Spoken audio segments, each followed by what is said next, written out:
What is up, Moody? What's good? Man, my temperature has been up, as I just told you off pod. I've been dealing with the sickness, but excuse me, our viewers and listeners, whenever we got them out there.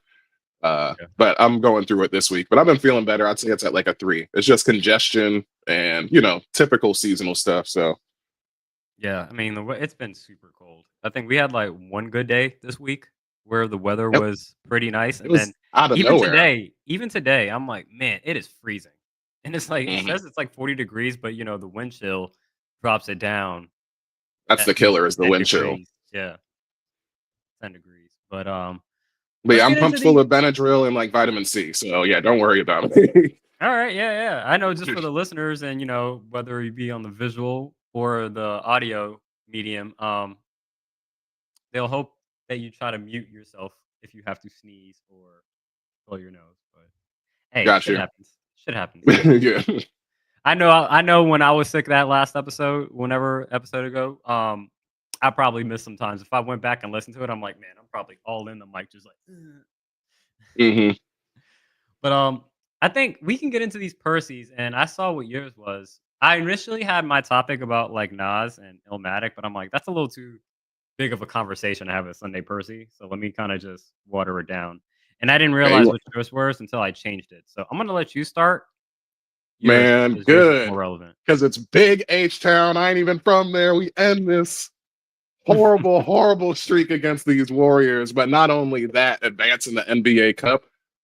This is what, like, my team specifically, like, all right, the Lakers won it last year. And this isn't a cup ISO. This is my Rockets ISO. But, like, when you think about the NBA Cup, like, we know we're here for championships, but it's like, you want to see the young boys in playoff format, right? I mean, this is the closest thing we got, except for the playoffs. We was almost there last year, and we doing it against some teams that are actually worth a damn. Like Steph has owned us for 15 games in a row. We have not beat the Warriors since December 2019. To just wrap your mind around that, since James Harden was here,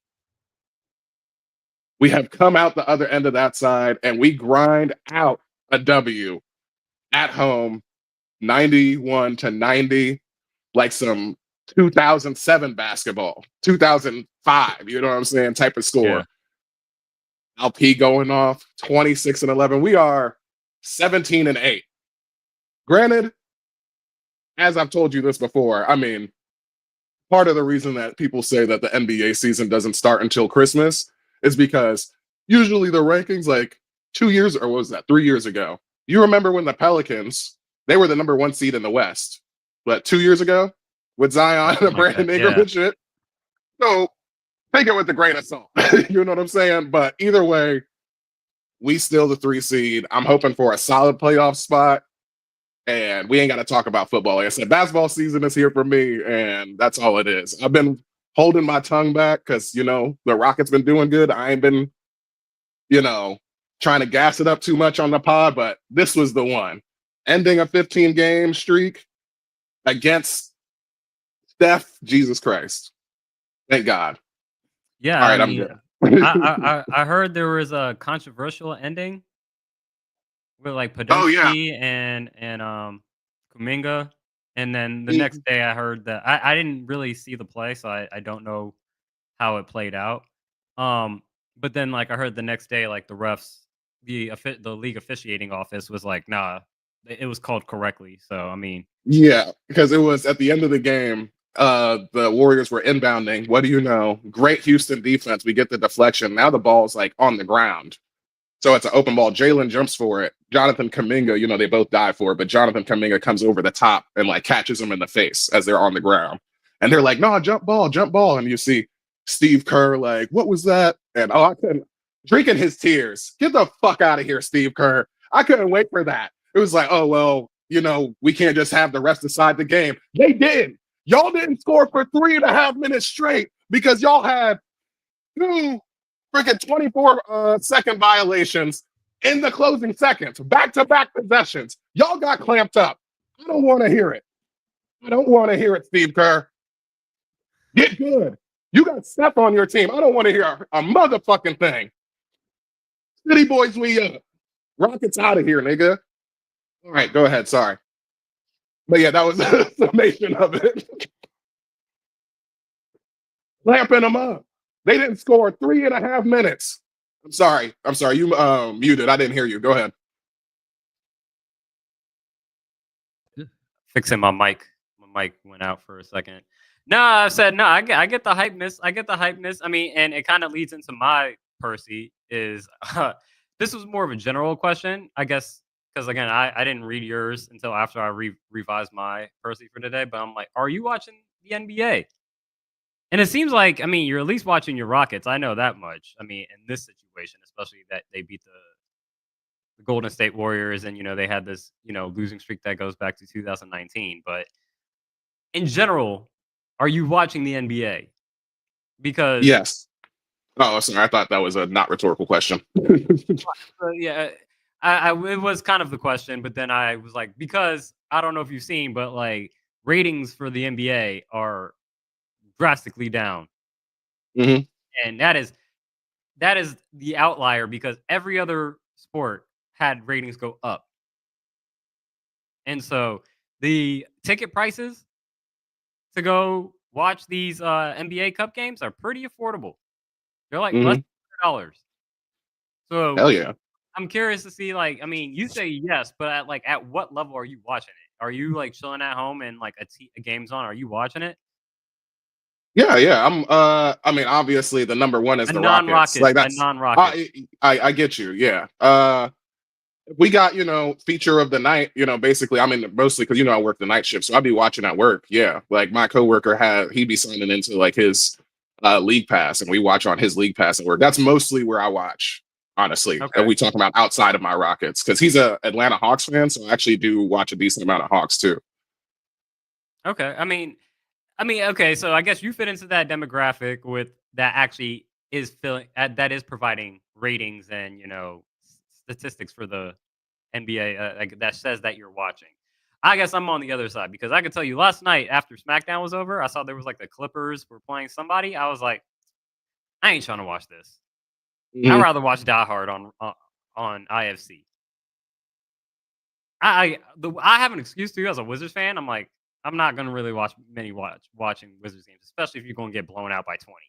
It's like it's a dice roll now because like yeah, they lost by like they played it close with Cleveland last night and they lost Hmm. by 10. But I'm like, I'm not gonna kill 2.5 hours to see if we're gonna get blown out or play a close game. Hey, you'll beat Joker though this week when he had 56 and like, that Again, shit was I'm not wild. rolling that dice. Sar was I'm out of the just saying. game. Sar didn't even play that game. So I was like, oh yeah, it's about to be an ass Yeah. whooping. And so like my thing is like, what do you think is the problem with like that is the ratings are so low? I don't even care for ratings, but I do think with everything that's happening with the NBA as far as like their new TV deals and things moving around, and then this NBA Cup, which was supposed to get people interested earlier into the season, because you just said basketball season don't start till Christmas. I'm thinking, I always say they don't start till All Star break. Hmm. Uh, for But me, oh, so where you got something else? yeah, go ahead. Oh, no, I was gonna say, I guess I would put myself in that category of like contributing. What's the issue? I mean, this is the same conversation we have every year with basketball. So because football season is still here, like that's why people say that. Like it's a what's the phrase that we use? A self-fulfilling prophecy. Because people believe that, that's what happens. You know what I'm saying? And like, but I mean, it's true that football is king. Like these are things that are facts. So it's like, But why is it affecting it this year more than others? Like we know, yeah, it's not going to pick up. But as far as like, I don't think once football season's over, basketball interest is going to go up. basketball ratings will go up. Maybe not I'm saying interest. interest ratings. That's what I'm saying. That I'm using interest as ratings, but yes, Oh, ratings. okay. I don't think they're going to go up. Oh, okay. I mean, I don't believe that, but um, I guess we'll gotta wait until Valentine's Day time, right? Till after the Super Bowl. But I like I said, this mean, happens every single year, and I know you said that you don't care about ratings, but I mean, you're more of I don't a care you're about more of ratings, but a. I'm saying that Oh, at the percentage that they are dropping, I mean, and if you like want to answer, I would give it to. The NHL ratings are up. That's happening during football season. Like, Okay. baseball ratings was up. Like, literally, the NBA is the only one losing ratings. And again, it's just not only are they losing relative to everyone else, which is gaining, not considering the NFL because the NFL is the NFL, but like the other sports leagues going up. WNBA went up. NBA is going down, and then it's not even it's going down even worse than probably what was projected. And so, I mean, I think a lot of things we've already talked about, like off pod before, was like the value in these 82 games is doesn't matter. Like yesterday, we played Cleveland, and one of the local sports radio guy was like, "Hey, Johnny Davis, he's having a good game. Maybe he could be a glue guy." And I'm like, "Bro, don't make a pebble into a mountain. It is one random December game." Like the same way we were talking about as a Wizards fan, like, oh, yo, Bilal is playing really good. Yo, he really turned a corner. This might be the year. I'm like, yo, talk to me in January. If he's still dropping 20 points a game by January, talk to me. That ain't happening. So again, what are we talking about? And I mean, so I when think you think that's as a football okay. fan, right? Or even hockey, right? How we talked about how they use a point system. There's value in every game. As a Commanders fan, I have to worry about who the Falcons playing the Raiders on Monday night. I have to worry about the Bucks because they beat us in week 1. Regardless if it was Jaden Daniels' first game or not, that game matters depending on how the rest of all these other games play out for me to actually care about like who wins or not, like, if my team is going to move forward or not. And so there, like, it goes back to how do you make these games more valuable, not just for the owners, just to say like, oh well, I need to maximize the attendance date, the dates I have, filled out for this calendar, so I can make my money back on having this building that I'm paying for. When the real goal is, how can I just make this game more entertaining? And if it has to deal with something like hockey, where you have a point system to give your game some type of value, where even if you get a win and even if you go into overtime, right? They count overtime losses at 1 point. A win is 2 points, a loss is 0, an overtime loss is 1. There's a little bit more strategy. You can't just be like, oh yeah, you can't do what they're doing in Philly where Joel is just like, yeah, always something. So again, a lot of and it says it's not. I'm not even picking the owner side. I think there's a thing about the NBA and it's happened since the 90s when you got someone like Jordan to kind of take the game to new heights. You stop caring about individual teams and you just care about the actual player. And it's like, how much is your loyalty going to be to just keep switching to teams based on where players are moving?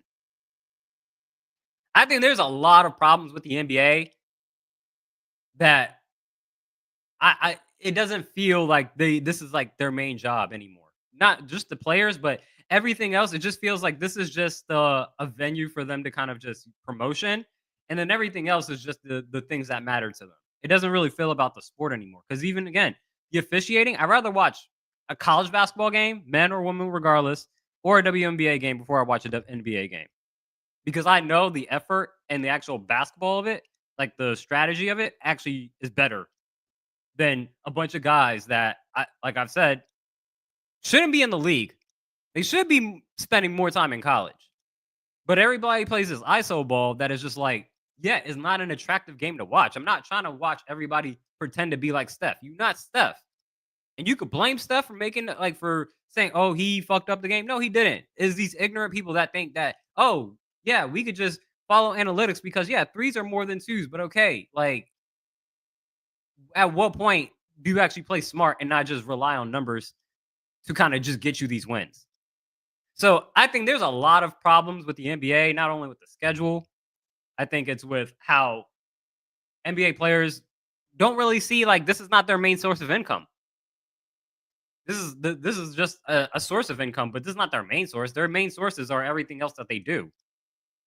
And then the owners, they don't really care either. Like it's like we want to maximize as many days as we can.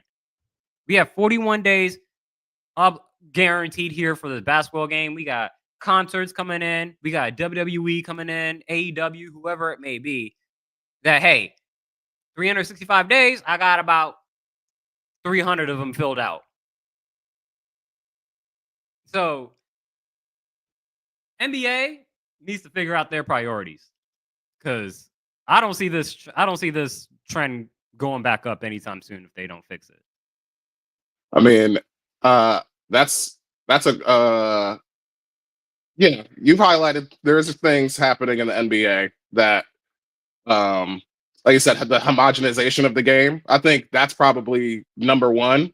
Like as an NBA fan, like a deep cut, I'm not going anywhere kind of fan is I would say the homogenization of the three for sure. Yeah.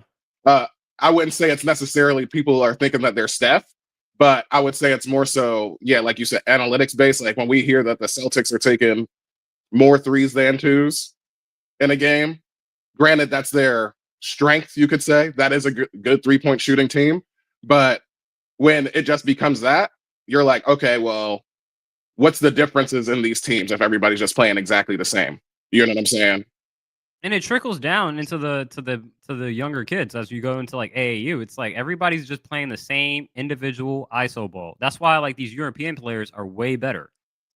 Yeah, I think that, and it's funny because the figurehead of that, one of the figureheads is definitely Jalen Green on the Rockets, who is like, one of the mixtape type kids, like one of the early mixtape, like LaMelo Ball also, was a huge like YouTube sensation before he even got to the G League, on the NBA Ignite.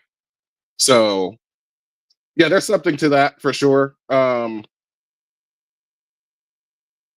Personally, I like Adam Silver as the commissioner, and he has been I think he's terrible. changing. Sure, but he's been experimenting, and he's like even the in season. You had your ISO, all right. I know how you feel about the NBA. I'm just saying, it's not like he's sitting on his hands. That's all. Because I heard the same thing. NBA I heard tournament, the in season tournament is fine, but it's the application of it is done poorly. At least something is happening because before that, I was hearing the same thing from like, oh well, like I said, the phrase of the NBA season doesn't start till Christmas. Insert in season tournament. People are tanking all the time. Insert playing, at the end. You know what I'm Playing saying? is So it's like, stupid. okay. I told you that devalues your games even more. As a Wizards fan that experienced it the first year, who had to play their asses back up to get to the 8 seed. They were 11 seed. They got up to it. No, they were like, because what is the last? It's yeah, you have to get into 10, right? 10. Yeah, so they were like 11 or 12. Work they ass up to an 8 seed. And then it's like, oh, you still got to defend your 8 seed. Fuck out of here. What was the point of these 82 games? There's credence to that. And I've been hearing that also where, because you know what point that you have not heard me disagree with you on at all this entire time is that point system. I think that could work, obviously. So it's like, just because we got the in-season tournament here and just because we got, the play-in right now, doesn't mean that it's not going to change. I know I ain't going anywhere. I mean, like I said, I personally don't care about ratings. I'm going to watch my squad. So anybody else can do with that what they will. I'm going to still be here repping. So I mean, ready to start the show. yeah, we can start the show. Doors opening. Step back to allow customers to exit. Crowd. How's the haze? Coming off the top rope, the French fry pro Moody. This is the Wrestling Re-Up Podcast. Roll the avenue of wrestling. Follow us on socials at the Wrestling Re-Up on TikTok, Instagram, Blue Sky, Twitch, and send us an email at gmail.com. That should be the email address, actually. Send us an email at gmail.com. You like that? Because I didn't fit the whole name in, so. Welcome, everyone, to episode 23 of the Wrestling Re-Up Podcast. We are back, and we got a lot to talk through because it's just pop-up after pop-up after pop-up. Technically, Saturday night's main event is not really a pop-up, but it's being treated like a pop-up. I think they're going to say they have one quarterly, so I think we talked about it last week, whether it should be put up as like, a pop-up show and we actually predict on it. I'm like, let's just predict on it. It seems like it's going to be booked well. I don't know if the outcomes are going to be any wilder than a PLE, but we're gonna go book it and predict it and count it as part of the record. Sure, I ain't mad at it. If they're gonna be seasonal, then yeah, I guess it would be like AEW has their like seasonal specials, and granted, WWE has like the pay-per-view cycle. They don't really have like specials like that unless it's like Raw 1000 or something like that. It's usually like Yeah. those big number shows. So Tribute it'll to be the interesting to troops. bring it back. Yeah, tribute Yeah. to the troops. That's another one for sure.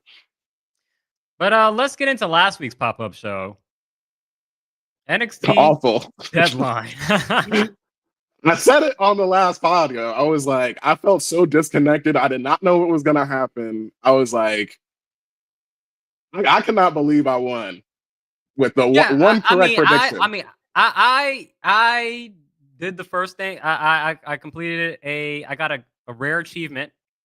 If this is The diamond Xbox. popped up. I got the diamond popped up. It was like, get every prediction wrong on a PLE on a pop-up show, which I did. I got every single thing wrong.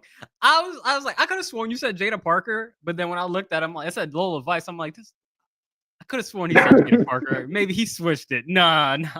But yeah, that's literally the only thing that you got right was that Lola Vice defended her territory in NXT Underground. What was your thoughts on the show?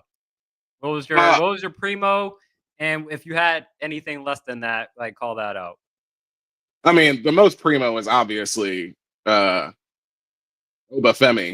entering at Mystery Spot 5 and winning the men's. Granted, I mean, during prediction, I think we could factor that one out because it's like, as we went through the prediction, we didn't even have a fifth slot, or at least I know I didn't. I didn't have the fifth slot in my head. Yeah, I didn't even. I was just thinking of the 4. So I'm like, oh yeah, we didn't even do the simple math of like, oh yeah, there should be 5 people here. Like, who's the 5th person? But because they Obafemi made being it a seem like monster. A Thorpe could have possibly been able to participate a little bit too. There was like, he's questionable to be in that match. If you had to put like him on the injury report. But yeah, I mean, I texted you right afterwards. I was like, man, we were both idiots for not even just thinking about Obafemi being in that match. And that basically altered the Trick Williams Ridge Holland match because it's like, okay, yeah, Ridge ain't gonna be facing Obafemi for the NXT championship. It's gonna be Trick. So Exactly. that was those canceled those out. Jada Parker, again, I'm not surprised that Lola Vice won. I'm actually kind of happy that she won. I'm curious to see where this takes Jada Parker, though I don't think it really damages her that much. But I do like how they're making it the underground match Lola Vice's match. And like kind of stamping that as like, hey, like this is my territory. So it's gonna be interesting to see, especially when she gets up to the main roster and they carry that up like an underground match. It'd be interesting to see like how that plays out. So yeah, I mean, now that they've done it, like they've really hit their stride with the underground, and like this is the best that it like has looked, and like the most that I care about it. And because like I remember one of the earlier underground matches with Matt Riddle and Timothy Thatcher, like way back. Still, I think that was still Black and Gold. Yeah, obviously Riddle was there, but Lola Vice, she's made me care about this match the most, and I think it is like as you were saying, I guess the most synonymous with her. You know what I'm saying? And she feels extra dangerous in this match. Like, not to mention that she proved it with beating Shayna Baszler, because clearly this is them trying to still blur that line of like, oh, real fighting MMA, bringing that into the WWE. And this is, I would say, the Shayna. Former MMA fighter. It fits her background. Exactly. And I would say, well, and obviously the Shayna and Lola one, I would say is better than this one. Like just from underground specific. Oh yeah. But story wise, I didn't like Jada Parker Jada bringing out the brick. I didn't like her bringing out the brick. Yeah, but from a storyline perspective, I care way more about Jada and Lola. So yeah, I just predicted it because my logic was the rubber match. You know what I'm saying? It's her territory. We're gonna get a blow off. So I'm sure it'll come at New Year's Evil probably. Yeah. No Quarter Cash Crew did not win the tag team titles. They were close, but And you Praxium's know, just like too Nathan good. Frazier was in the Iron Survivor. He came out with bruised ribs. I'm like, oh, that's a clear giveaway that like Yeah. UPC is gonna win. Nope. It was a good match though. It was a good match, but I was disappointed by that. And then yeah, I'm doing the same thing. And then the cameras are reversed. So you're messing it up. Yeah. That for was for our non visual listeners, I'm messing with my hair in the camera. yeah, Like yeah, I was doing that I'm pre-show. distracting myself. So yeah. And then yeah, we both got Sol Ruka wrong. She almost won. She almost won. I almost had a chance to win, but just missed out. It went to Julia. So Yeah, we both had 0 Sol 5 for Ruka me, because of the 1 for 4 tenure. for you. Yeah. But I was even right at last. I felt right about being just wrong about everything. Yeah, I was like, I'm yeah. disconnected. I was like, I don't know.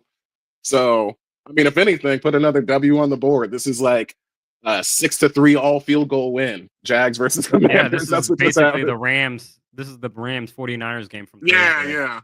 12-6. What that was. Come on now. You are 7-1-3, and then I'm 1-7-3 on the season. We should think about how to figure out how to end these tiebreakers. We talked about a point system for the NBA. We should figure out like a system of like wagering points or something like that to kind of say like, oh yeah, this is how we determine scores. I don't know, but just figuring out a way that like we don't end up in a tie. Yeah, We don't yeah. have ties. But any other thoughts on deadline before we the Nah. week? No. All right, let's Solid get into the card. flagship store. Raw was pretty entertaining. Pretty entertaining. There was some good stuff. I'll let you start off. Or who do you want to start off? I guess we'll just start off when we both agree the Seth and CM Punk promo. Yeah. Yeah. Yeah, the confrontation or like the tension and character work between these two, I just love it. Like because they like lean on the. I mean, we're starting to get into like. I think because they are both faces, you're forced into the nuance. But because of they're doing that in front of us, I'm loving it. Like them just talking about like, yo, we known each other since like they're not gonna say Ring of Honor, but it's Ring of Honor. You know what I'm Yeah. saying? And just being like, hey, my bad. You know, I was tripping last week. Like basically from Sammy. Like I tweaked out.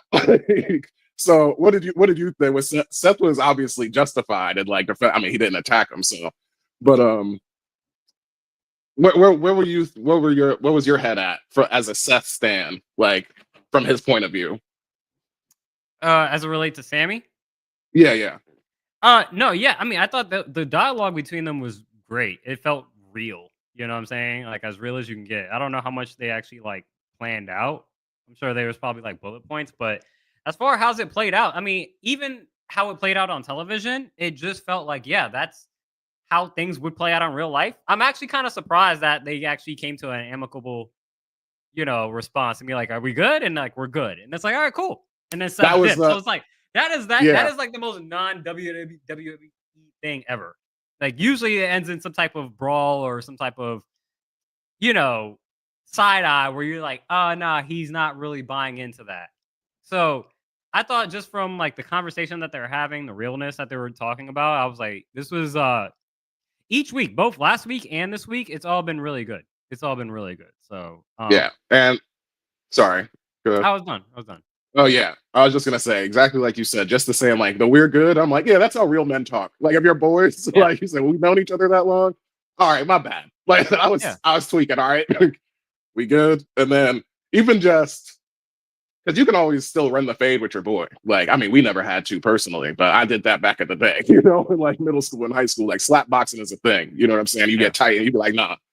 But when he's like, I swear to God, you come out here defending Punk again, like we gonna square up, basically. I was like, yeah, you shouldn't be I mean, not that Sammy's fighting another man's fight, but you ain't gotta keep bigging him up. You already know how I feel about him. You know what I'm saying? So I was like, that felt very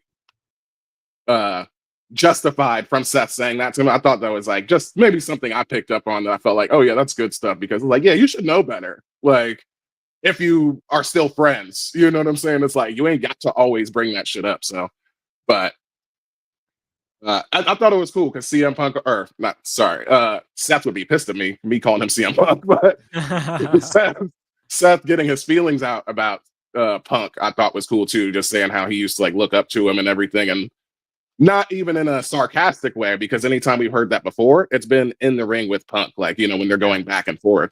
So hearing him say that to his boy, I think just puts it over that much more, that it's like, man, he was really hurt by that. You know what I'm saying? Yeah, and that's where I also added the CM Punk promo that he had with Jackie Redmond in the backstage, and I was like, that was done really well too.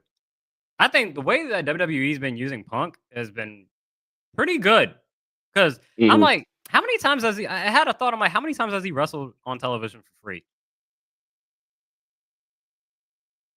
I can't think of it. Exactly. I can't think of it. I can't think. I Yeah. can't. He probably wrestled one time, maybe Yeah. twice on like Raw.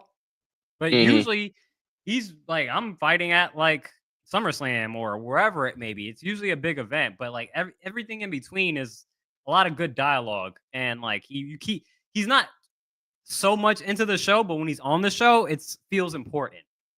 Like when Yeah. he has a segment, it feels important. And he's really good at talking.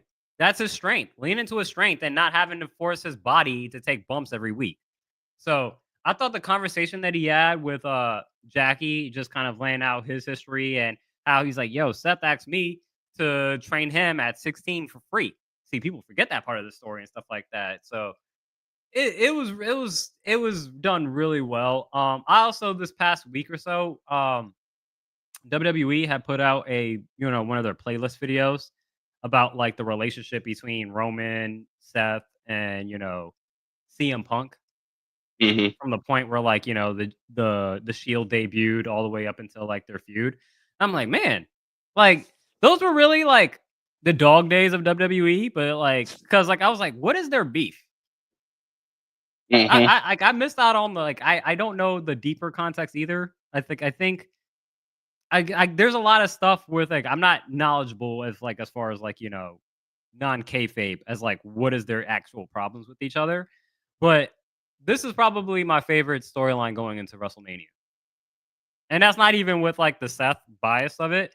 It's more so like I think CM Punk is really good at having these feuds with people.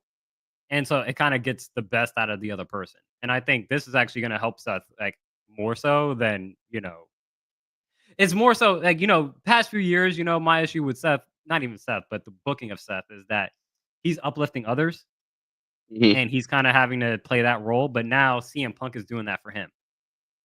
I feel like Yeah. I with mean, the outcome.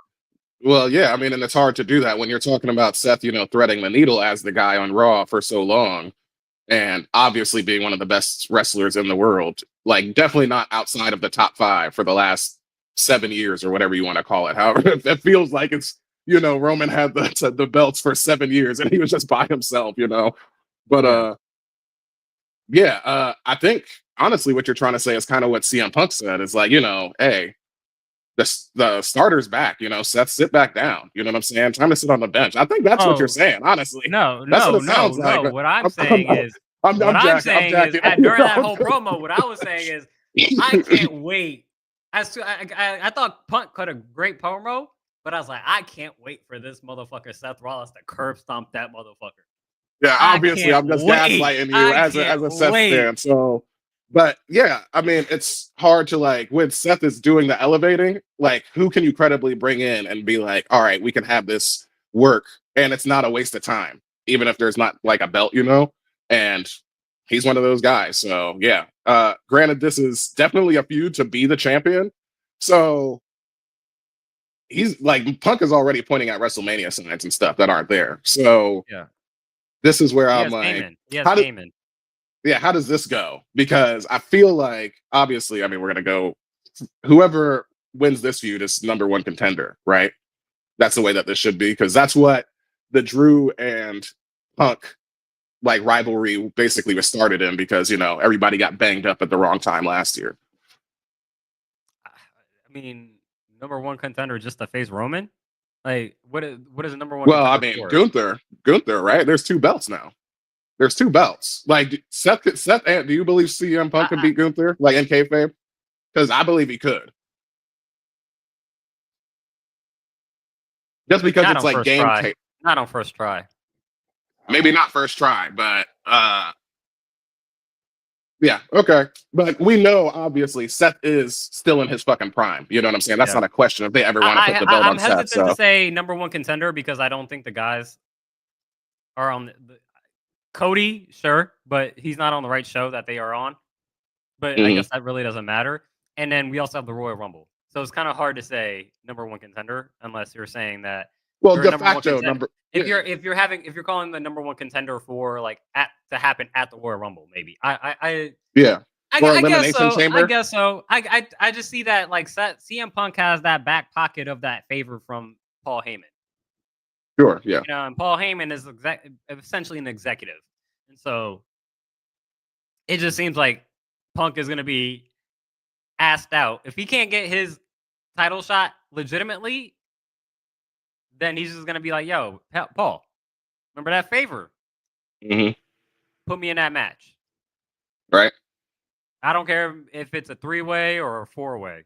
It could be Drew, Punk.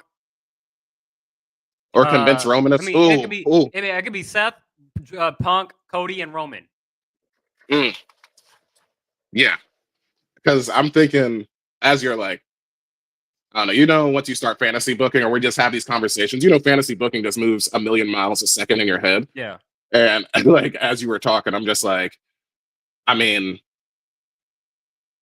CM Punk showed up for Heyman, right? And Heyman is the wise man to Roman. So I'm like, what if Punk has been a face this entire time, like, as far as the crowd. I mean, people love Seth too, which is why this is a good rivalry. They're technically both faces or tweeners at least. yeah, But heel turn Punk, like, what if, because Roman can't stand Seth, right? He calls in the favor from Paul Heyman, and that, like, Heyman is convinced, like, Roman to, like, interject in this match. You know what I'm saying? Because, like, we got the chair shot from Mania. So I feel like that's the full circle moment, but even still, like, they still can't stand each other. I feel like if Roman got, like, hey, my tribal chief, I need you to do something for me. It's kind of that whole favorite thing. And it's yeah. like Spear Seth. I don't think he'll be upset about that. You know what I'm saying? And Well, I'm see, not saying it's a title Punk is situation, but asking Paul to ask Roman to spear Seth. well, he's saying because Punk is like, I know who you are, Heyman. You can do whatever, you know what I'm saying, you want, basically. Like, he's the best mouthpiece in the history of the WWE. Like, if anybody can convince Roman of something, it would be him. He is the wise man. Yeah, I mean So it's like, that'd be an yes, you impressive can feat, show but I how, guess like he does have hatred it can work for his benefit. Yeah. I guess that is like, yeah, you helped me out on War Games, I got you on this, and I'm doing it against a guy that I don't like. So yeah, I mean Exactly. Just because it he makes doesn't sense. like him. It makes sense. Um, but yeah, that's all I had on Seth and Sam. But yeah, Oh I yeah, think that we really dug into that's gonna that be because hard. Seth and Punk is gonna be hard for me, at least, and like unless they start doing some repetitive stuff. But again, Punk is not around all the time. He's not on TV every week, where I feel like it's gonna be stale. So yeah, it's gonna be hard to knock this off for Primo for me for until yeah. April. Hmm. Yeah, because we just gotta put it in cruise control. You know what I'm saying? It's the most meat on the bone. Like, we just dug into that for, like, 12, like, Yeah. 15 minutes by itself, it feels like. So, but the next thing that I had on here, I'm sure you do agree. I don't know if this is probably the other Primo how you worded it, but I had the New Day heel heat. Yeah. Okay, and you got it as the WWE universe should be ashamed of themselves, I assume. Oh yeah. That I mean, I was gonna let you start off, but yeah, I mean, I can just start off with how I named mine. I was like, the WWE universe should be ashamed of themselves. That is totally unacceptable behavior. Unacceptable. These guys have blood and sweat their tears for 10 years. He's been gone for 3 years. Hmm. How many times you been asking for him to come back? And he ain't come back. He can't even be a manager. He can't. He comes to be a manager at the last second. And y'all mad that what we talked about a couple weeks ago. if Kofi and Xavier having that argument backstage the week before the 10-year anniversary, it was like that seemed like only a conversation them two can be having, where they understand that it ain't me trying to be an asshole. This is me trying to get you to realize, like, yo, like we're being complacent here. And the fact that like the fans were saying like, "Oh, where's Big E? We need Big E, whatever, blah blah blah. New Day sucks." Oh, It's like, okay. yo, that's a shame. That's a Wait, damn shame. so you turned heel with New Day. So that's what you're. No, That's well, what you're. no. You turned heel with I'm New standing Day. on the same cause as like, yo, I've been on Xavier's side the entire time. Is Xavier the wrong in this situation? Are they characterizing him? Are they doing things to make him look bad? Yeah. But I think again, they could have toned it down and I still would have been the same. Because again, like they're doing things to make you believe that they're bad.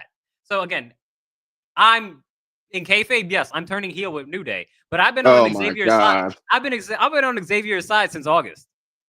Oh my god. I've been on Xavier's side since he started this. I always said he's not in the wrong in this. I think this is why the storyline's so good, because they were able to conflate those two things together, where it's like, yeah, this was really about self-improvement, but that turns into like blaming partially blaming Big E, or definitely blaming Big E, when like we have to pretend like he didn't have a broken neck. Like, I mean, that's where I was like, you turned heel with them, because that's the line of demarcation, obviously. Like, we had the whole discussion. That's why it was top shelf. Like, the fact that they're blaming Big E for not being there and he has a broken neck is insane. So At some point you could come back. You don't come back to be the manager on the last day. You could have came back many times to be the manager. They never asked him. You sitting there doing studio shows. Again, if you could do studio shows, go do your studio shows, but don't be stepping in this ring, son. That's all heel turn talk. That's crazy. That's crazy. Honestly, this could have been top shelf for me.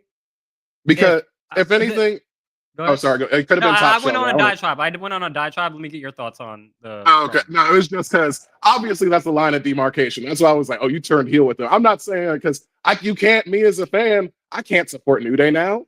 Like, what are we doing here? You know what I'm saying? Like, you can always want to self-improve, but you're gonna blame the other guy that literally gave his body up in this group out of the three of you. I mean, come on now. Like, y'all know what he's been going through. He wasn't even with the group when that happened. I know that, but I'm saying, but they kept the brotherhood though. It's not like they wasn't New Day. Like, they was split up, but it wasn't because they didn't fuck with each other. Like, they was still boys that entire time. So, like he said, they know what he's been going through, but to turn that, like, I mean, that was great. Like, just the Dominic, like, because let's just actually talk about it. They couldn't even talk. That was the segment. Was them getting Dominic heel heat. Like, anytime they tried to open their mouths, it's just booze raining down. Raining down. Because obviously, logic brain, we know Big E didn't do anything wrong. He didn't do anything to deserve that. So I mean, it's just rough. But I mean, to put them on a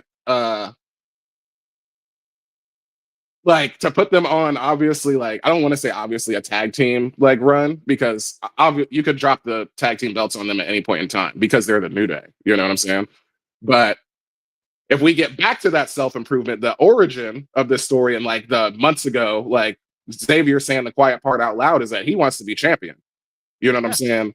So if this turns into like a whole heel, it was basically, I'm thinking like a heel Kofi Mania, but story actually the exact same thing.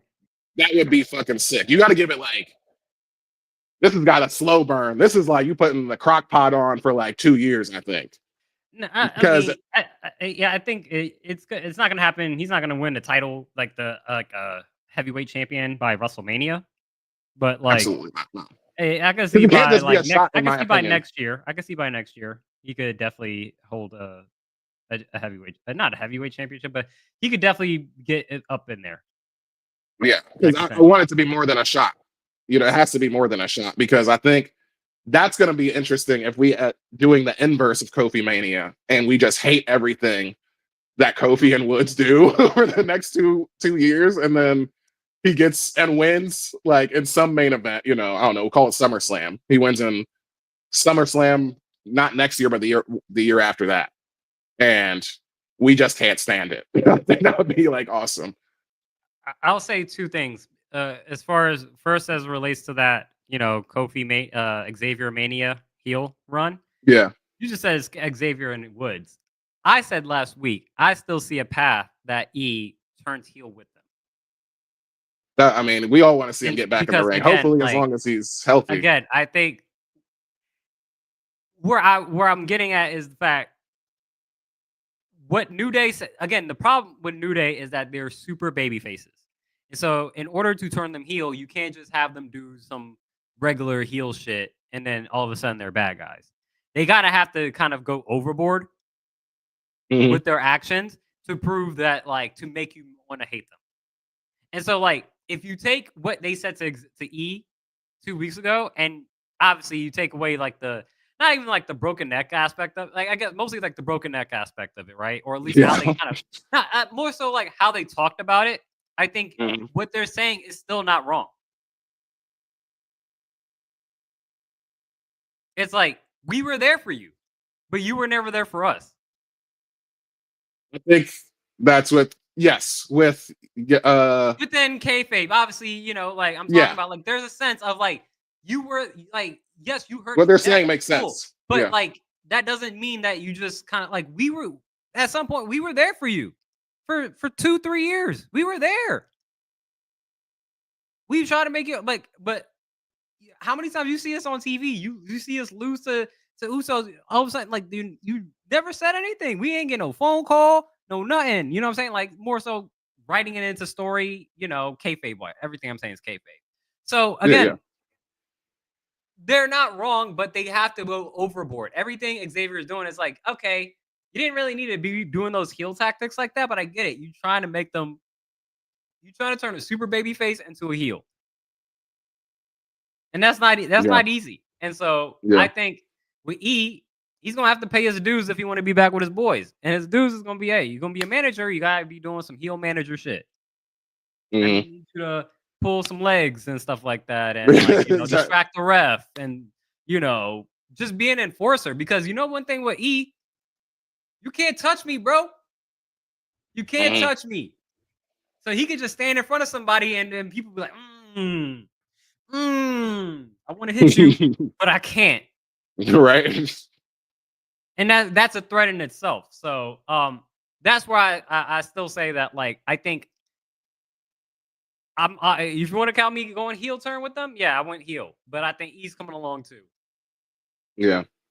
And that's also like fingers crossed, but because that's like our booking. It'll probably just end in another tag team championship, right? So more than likely, but tag team run. But again, you gotta make them be the heels, man. Like, you gotta, like I said, that's part of the marinating process. He'll get to he'll win an elimination chamber match and then end up, getting a title shot. Yeah. Our mids. Yeah. Yes, I'll start with mine. A typical pull apart, but Finn effectively doing the we know, like, you're not winning the title spot when you lift up the belt before the match. But basically him getting his paws back on Gunther. Like, Gunther's unappreciative. He's like, I helped you. I'm the only reason that you still got your title. I saved you twice. I don't need your help. Well, you're gonna get this coup de grace. And then Damian Priest, obviously, he hates him, but he ends up getting 3 of those. Yeah. For dealing with. It was a cool segment, but I also realized in that moment, as soon as Damian Priest came out, I'm like, oh, you and Rhea got the same storylines. Really? Yeah.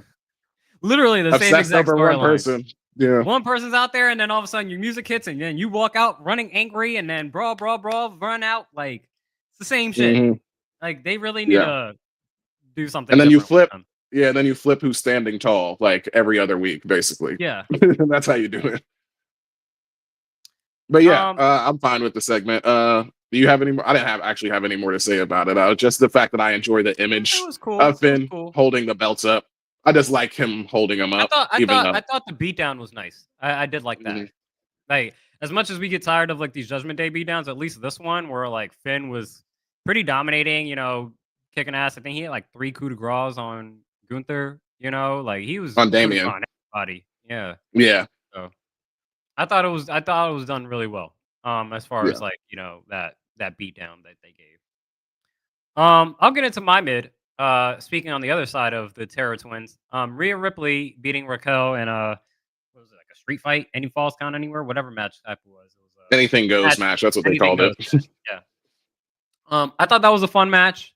You know, pretty not the prettiest at all points, but it's a anything goes match. You kind of get to the spots. I think they only had like 10 minutes left in the show to kind of wrap it up. But I Mhm. also liked the little stare down between Rhea and Io with the champion holding the championship at the end. I don't know how you get to that point, but I mean, I get what you're trying to do. You're trying to tease something. I don't know if it's a giveaway for what's going to happen tonight, but Yeah. I did like the stare down, and hopefully it is the direction that we're headed to because I need. I mean, even if they do go to that direction, Liv is just so petty that like she's just never gonna stop bothering Rhea unless they're on different shows. So we'll see, but I'm hoping that's I guess why it's in mid where I'm like I'd like to see a Rhea versus EO. Mhm. How do I know this is not going to be an issue where I'm gonna say Alexa, um, Liv Morgan just continuously interferes in the match or Dominic interferes in the match. So Mhm. curious to see how it moves forward. Yeah. I like the match. I just thought one thing that I thought was funny is that at the very end, it's Rhea hitting the riptide through the table, but it's Yeah, just obviously we always know that like they are performers and they're doing things as safely as possible. Like her putting through her through that table, that was like somehow that table just felt like a pillow to me. Just the yeah, way that like she barely lifted her over like just over the lip of it, to put her in through the riptide. But just because I think we have the image of Rhea being a monster in our head. She is a heavyweight, mhm. division girl, as I kind of put it. And so is Raquel. So I guess it's more so just the visual of like, oh, it took her a little bit, extra muscle. But I feel like Rhea, Hey, she's like beyond like Bianca could get Raquel over for the KOD. If she can get her for the KOD, I feel like you can do the lifting like riptide I on, just chalk it off Raquel. But that like, hey, you might be a little exhausted. They were running a fast paced match, yeah, like also, yeah. maybe they didn't get the right grip. You know what I'm saying? Like, Mhm. it happens. It happens. Yeah, like I said, not like it's not even a it happens because, like I said, was completely done safely and correctly. It was Yeah. just me. I was like, that was so soft. Like so. Your My other la mid, I guess or my shake. Go ahead. yeah, yeah, your shake, my mid, yeah, Lyra, uh, beating Ivy Nile and Zelina Vega, advancing in the Intercontinental Women's Tournament. Predictable, very much so. So I agree with the shake. I probably should move it down there, honestly. But It's predictable and disappointing yeah. because I'm like, we know Triple H likes Lyra.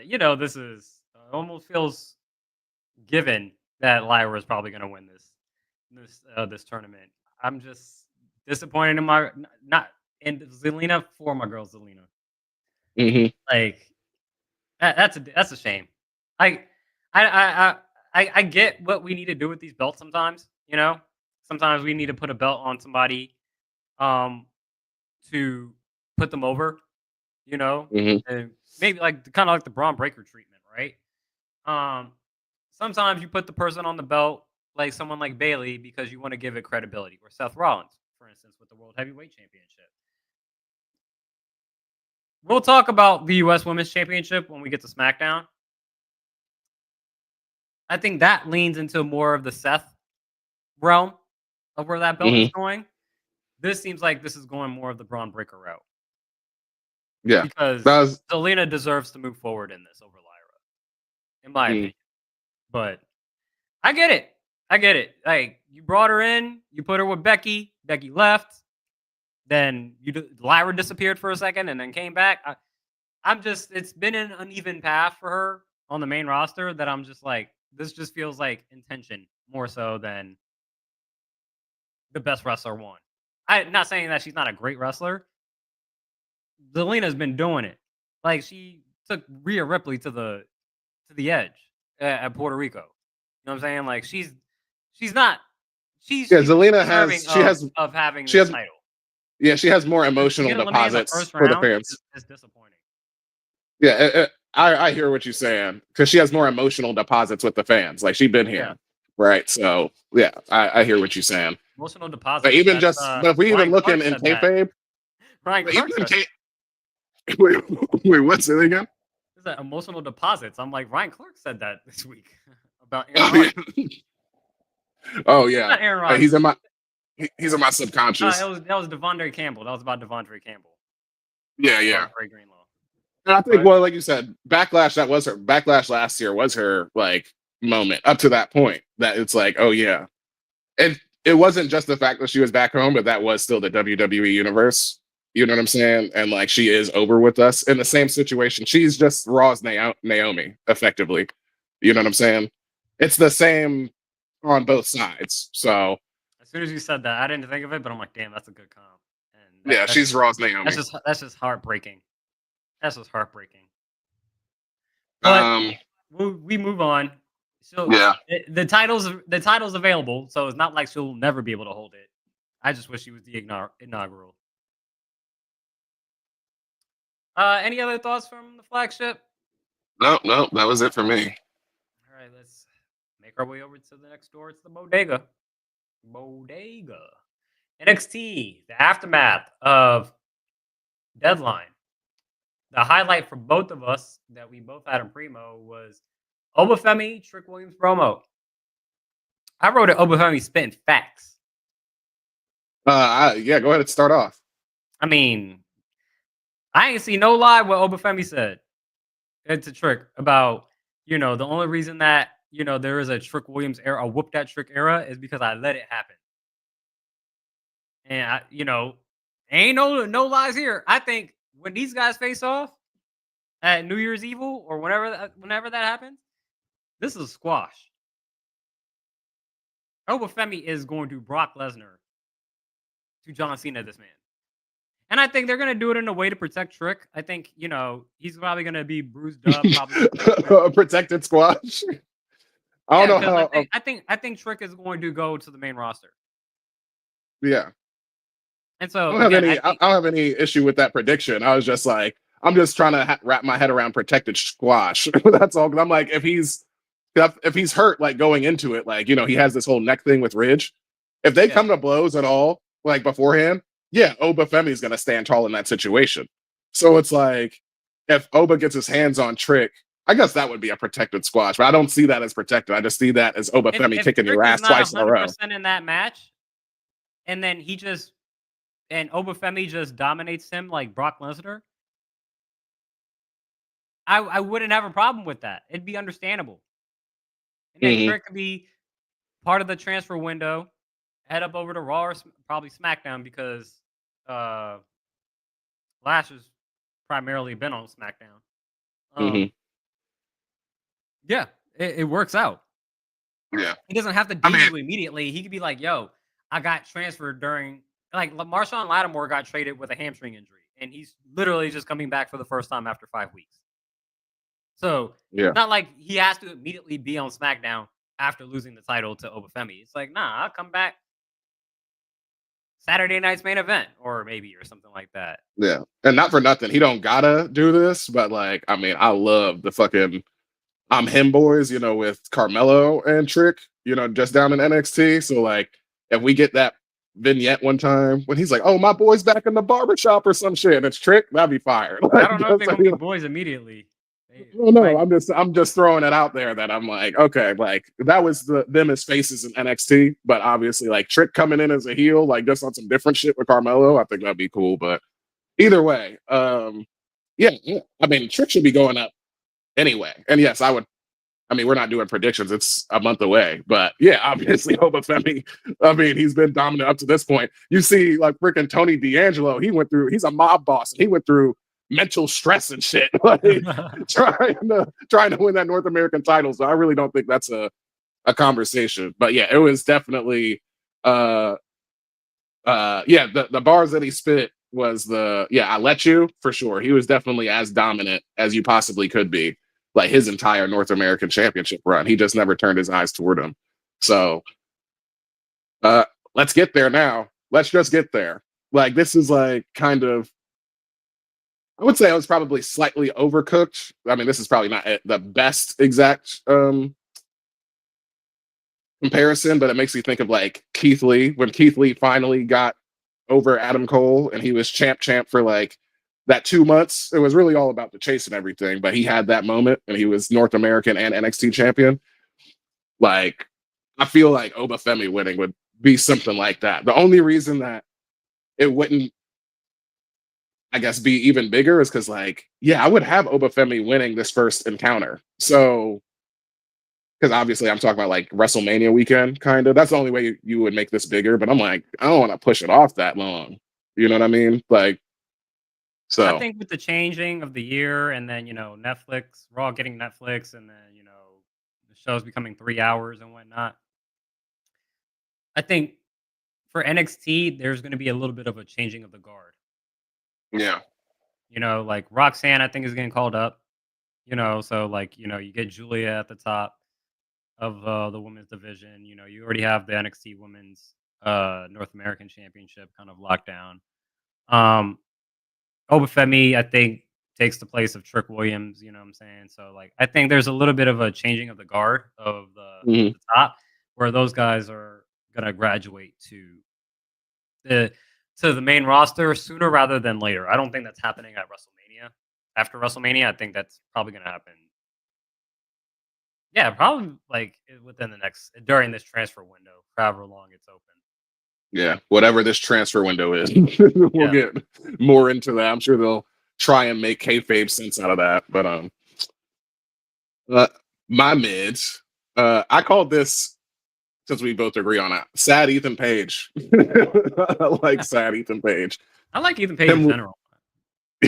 yeah, he's good. He's doing some great character work, and I'm like, I don't want to always like just retread old shit, but like just saying, because really sad Ethan Page is the culminant because he's still heel.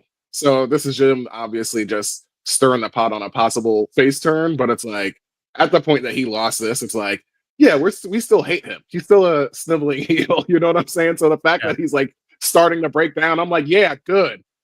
You suck, Ethan. Actually. So I thought it was cool. I did see. Honestly forget that he did another interview backstage. Did you catch that? Like, was somebody He's asked him, like "Do you leaving. remember what?" Yeah, what was that about? I just remember him just being sad. I just remember the interview happening. Yeah, I mean, he was just saying that, like, lost confidence. I don't even feel like I'm all ego anymore. I'm just lost, and he just needs to like take Mm, a break. I don't yeah, know if that break is a week, if I'm just like, or he's gonna be off of TV for a few weeks. I don't know, but it is interesting. There's some good character work. I have the match as well, and in general, just the overall Tony D and Ethan Page of it all as a mid as well. Just for the fact, I thought the match was done well. I think Tony D'Angelo continues to like impress me with his in ring work, his outfits. Hopefully, main roster budget gives you better pants. The pinstripes are better outfits, but I mean, work wise, you're doing good. And then yeah, the Ethan Page. Ethan Page is entertaining. He just reminds me of a he reminds me of a young Miz. yeah, Um, One thing that you mentioned with the sad Ethan Page and how you're saying that, like, yeah, we forget that, like, he's a heel and, like, you're trying to kind of touch the soft baby face. I wanted to jump back to the New Day real quick in their heel hmm turn. Oh, not the heel turn, but the heel segment yes on Monday. That could have been a top shelf for me. I'm just not sure if the audience was giving them the Dominic treatment where it was tongue in cheek, or are they pissed? yeah, You know what I'm saying? yeah. Like, I think that I'm not saying was they need to get like. kayfabe. I'm not saying they need X Pac. I'm just saying like, how much is it? Is like you're supposed to boo, rather than like you really don't like what they're doing. I mean, I think they're both one and the same. I think it's in lockstep. Like the WWE universe doesn't like how they treated Big E. They don't like that. Well, That's why well, you I boo. mean, it could be in a sense. I was comparing it to Dominic. Oh, Dominic, okay. do you really hate No, Dominic? No, but we know to boo Dominic. yeah. And No, I I think it think was the how reason much I'm they unsure with the New Day is because the fact again, like I felt like this was going to happen. I've been on this side, so I'm not sure. I'm looking at it from a storyline perspective. I'm like, yeah, like you're supposed to boo, but are you really pissed, or is this just part of yes. just playing the show? I think people are genuinely pissed. That's why, like, maybe I'm just on the other side of it. I'm just like, how do y'all not see this was gonna happen? Yeah, it's That's genuinely another pissed story. for But sure. that's where I just need a little bit more confirmation to say that, like, okay, this is like genuine, like, we don't like what you did. That's what I would have put it in top shelf. But I was a little unsure if it was just like, okay, yeah, we're booing you like we boo Dominic. Yeah. So I mean, yeah, anyway, I think it will be that going forward. But this is the first time we've seen New Day since they kicked Big E out. So that was fury. That was like raging fury. I see as like that one going yeah. forward. Anytime they try to talk, it'll be the Dom effect, basically. Just because, and that's really just putting a button on how much we care about E and how much they were wrong for that, basically. Okay. Okay. Let's get into my mid-year shake.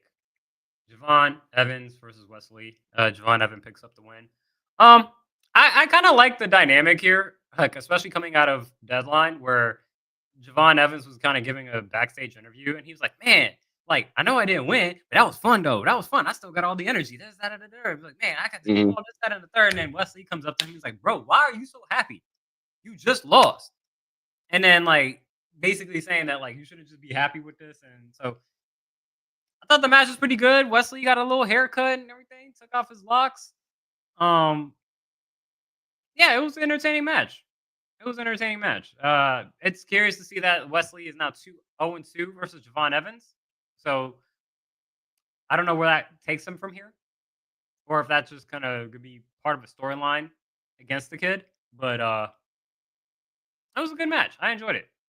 Javon Evans, Yeah, yeah, it's like he's like a frog the way he just like gets height on his jumps, whether it be off the ropes or off the corner turnbuckle. that boy bouncy, as they say.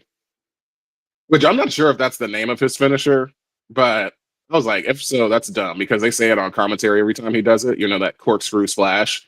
And I'm Yeah. like, that's a really stupid name if that's your phrase and your finish. But anyway, yeah, no issue with the match at all. But you kind of actually hit the nail on the head where it's like, for me, it was more so about like Wesley losing with his change, where I'm like, okay, what are we doing with him? Because I'm still in with Wesley, but we know he had the whole heel turn storyline with his boys, the Rascals, and stuff like that. But you point out he's 0-2 against Wesley.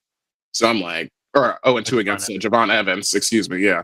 So I was like, I thought for sure that would have been like because they're both smaller guys. So it's hard for like Wes to even work base a lot of the time, but he can with Javon because Javon is so light. So I thought for sure that they would be going like rubber match route, but yeah, I guess it's just the Javon push right now. I mean, Wesley's already had the North American title, so he could just be working with them for that time. But Maybe it just not gives him bad of an a match at avenue to all. be using more heel Texas with Javon. Like maybe he was like he thought that he was good enough to just beat him as like a wrestler, in just a regular Hmm. wrestling match.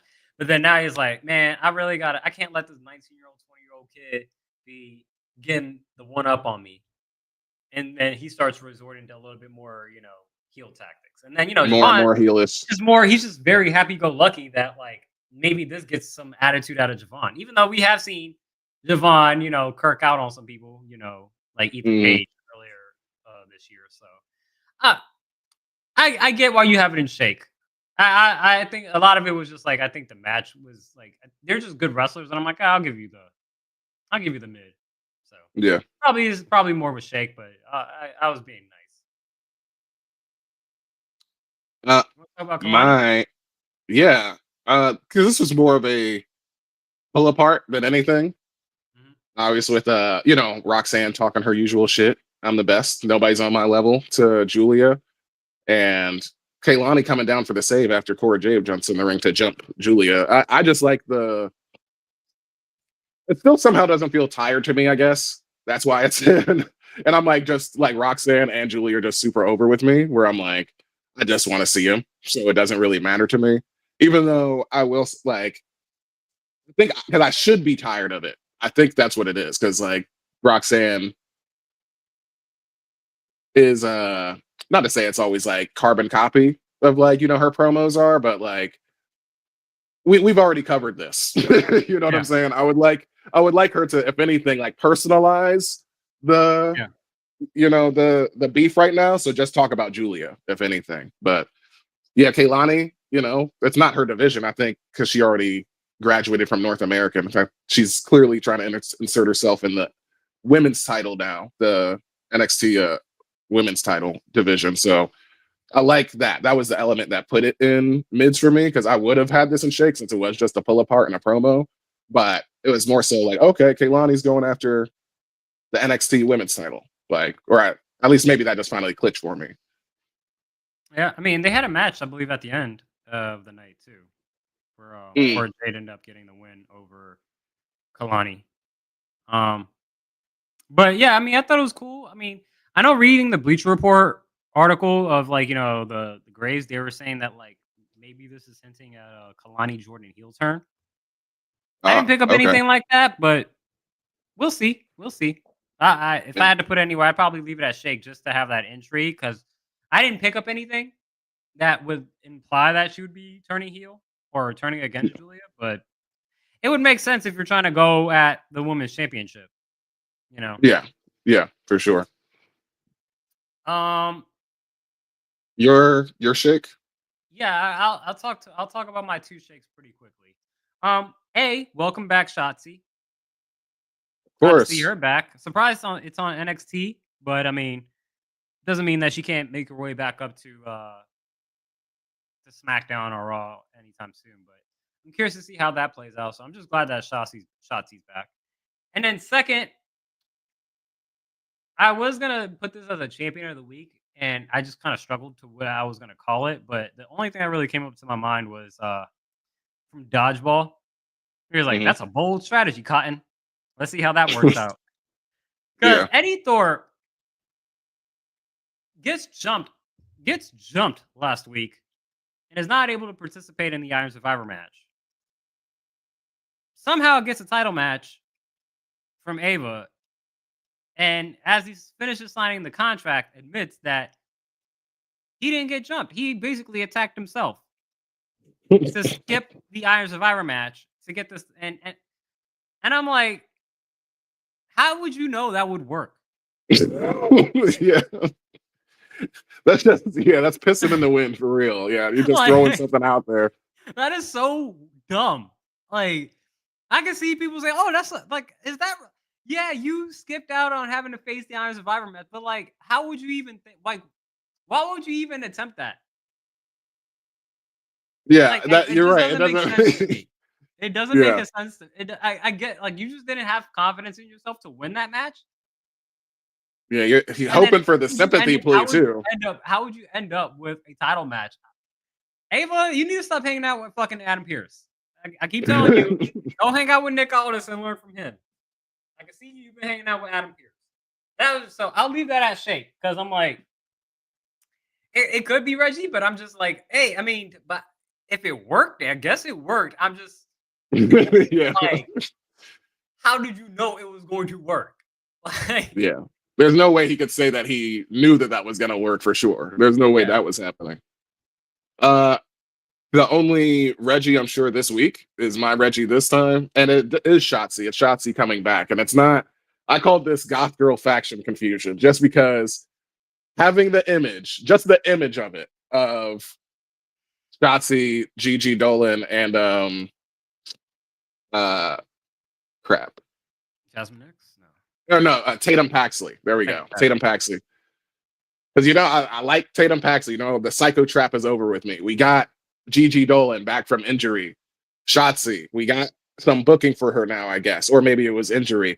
But of course, this is just screaming like another faction name, and that's where I'm like, we're gonna go ahead and like this was also gonna be my champion of the week. Was I was trying to like, but it didn't. It was just literally this thought process of like, man, we're just gonna keep getting confused with like this toxic attracts and fatal influence and whatever the hell this is about to be. Like this 3-woman group in NXT is about to be like, I don't know, sinister like sirens or something like that. Like I'm just Yeah, like, all right, what is this faction name about to be? So that was yeah, I like that they were back, and then just seeing the three of them together just made me cringe at the thought of like, fuck, we're about to get another crazy confusing like name probably. So, but yeah. I was Pure like, yeah, that's Fusion not worth it. But Collection. yeah, Fatal Influence. Yeah, it's gonna be interesting. I'm curious, like, Pure what would you Fusion call them? Collective. Granted, that's main roster. Yeah, yeah. What did I say? Didn't I say that? Oh, did you? Oh, okay, good. I was just making sure I recovered. Um, what would be your top choice for their name? I don't know. It's definitely got to be something like, how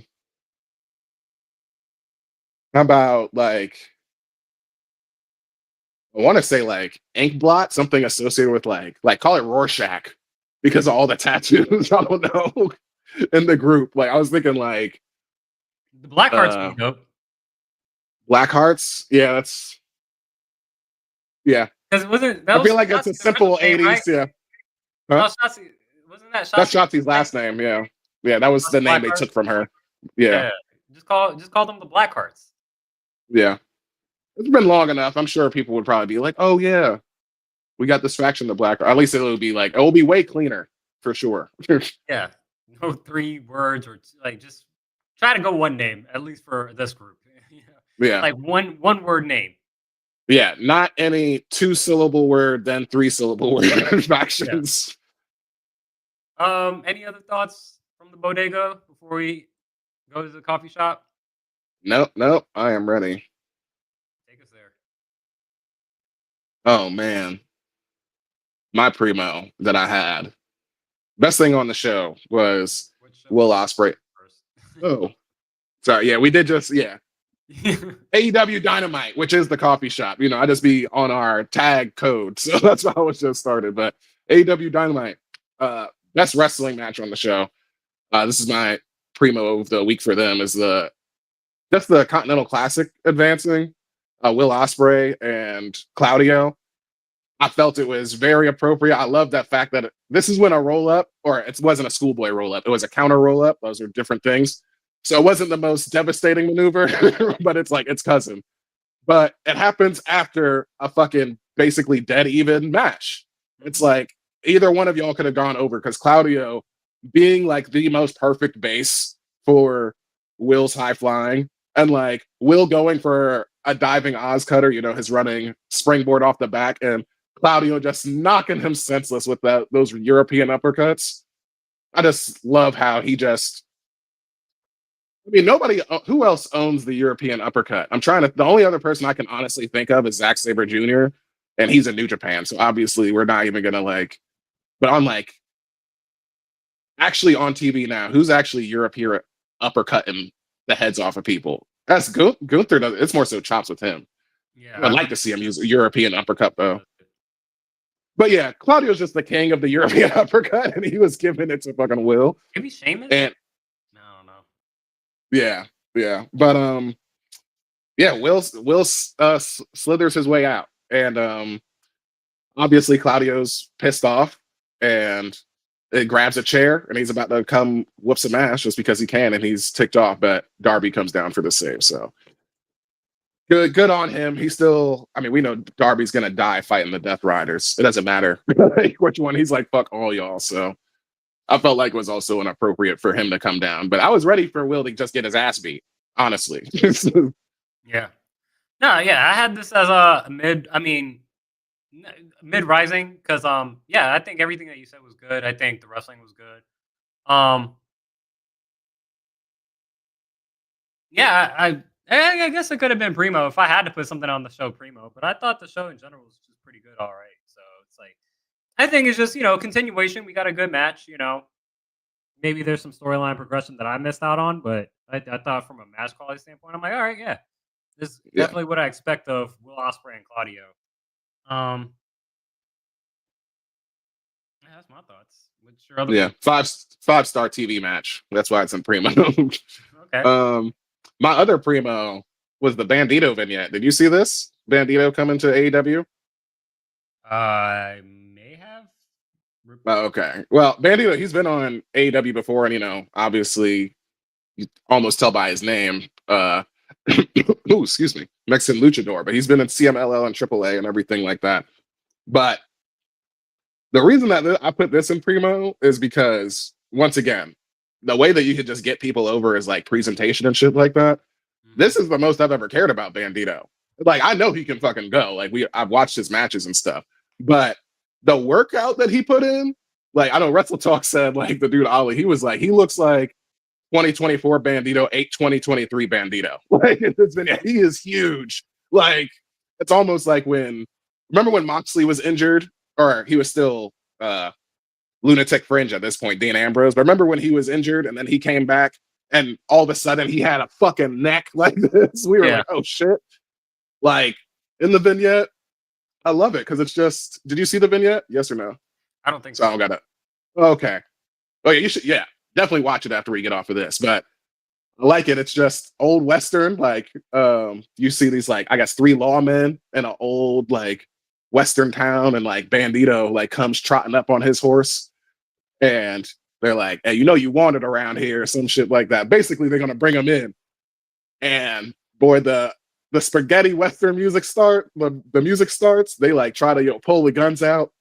He's like, man, clothesline. I didn't even know the name of this move, but even using like the environment, I guess this must be one of his signature moves or his finisher, probably. Oh, excuse me. But it's called the 21 plex. So what he did, he knocks this guy. So he's halfway like doubled over, but he runs over, and it looks like he gets thrown over the guy. But clearly, this would be a spot like in the ring where he like is bouncing over the rings, like rotating over. But he bounces back and hits him with a German suplex. Almost like, I would give it like a, how like in a Chaos Theory suplex, they roll with them into the German Chad Gable's finisher? It's sort of like a Chaos Theory, but off of the ropes, kind of. And it just, at least that's how it computed in my head as I was watching the vignette.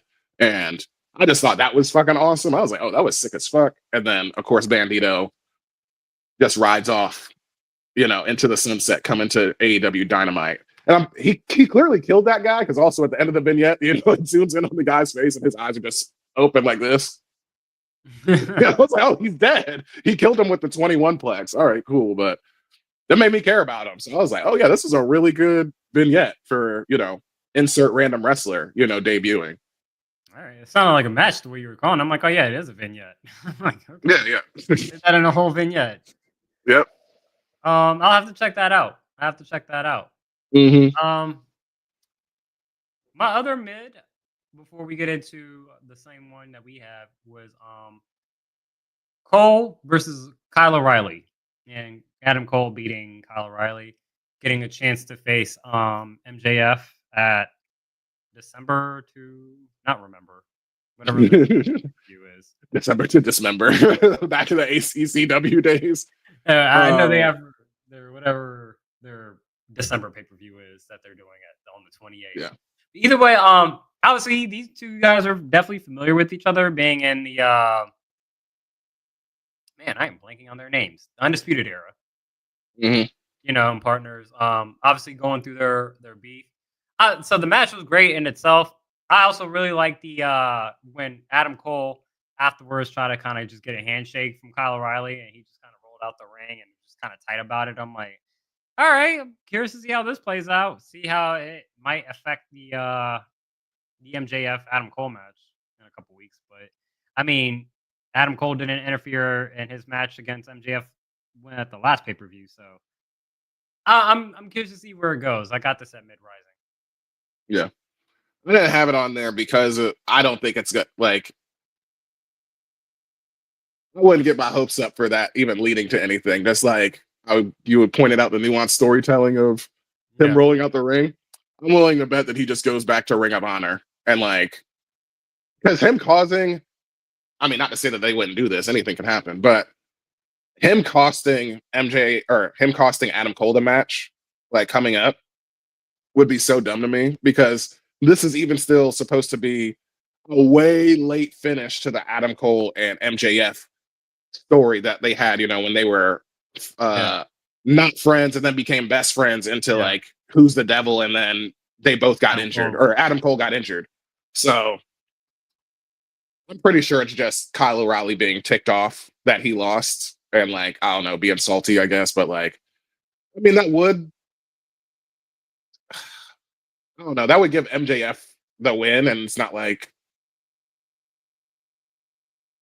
he shouldn't win, but for us to come all the way to like this ending that's like our attempt at an ending, and then for you to swerve on a dime right there, I'll be like, okay.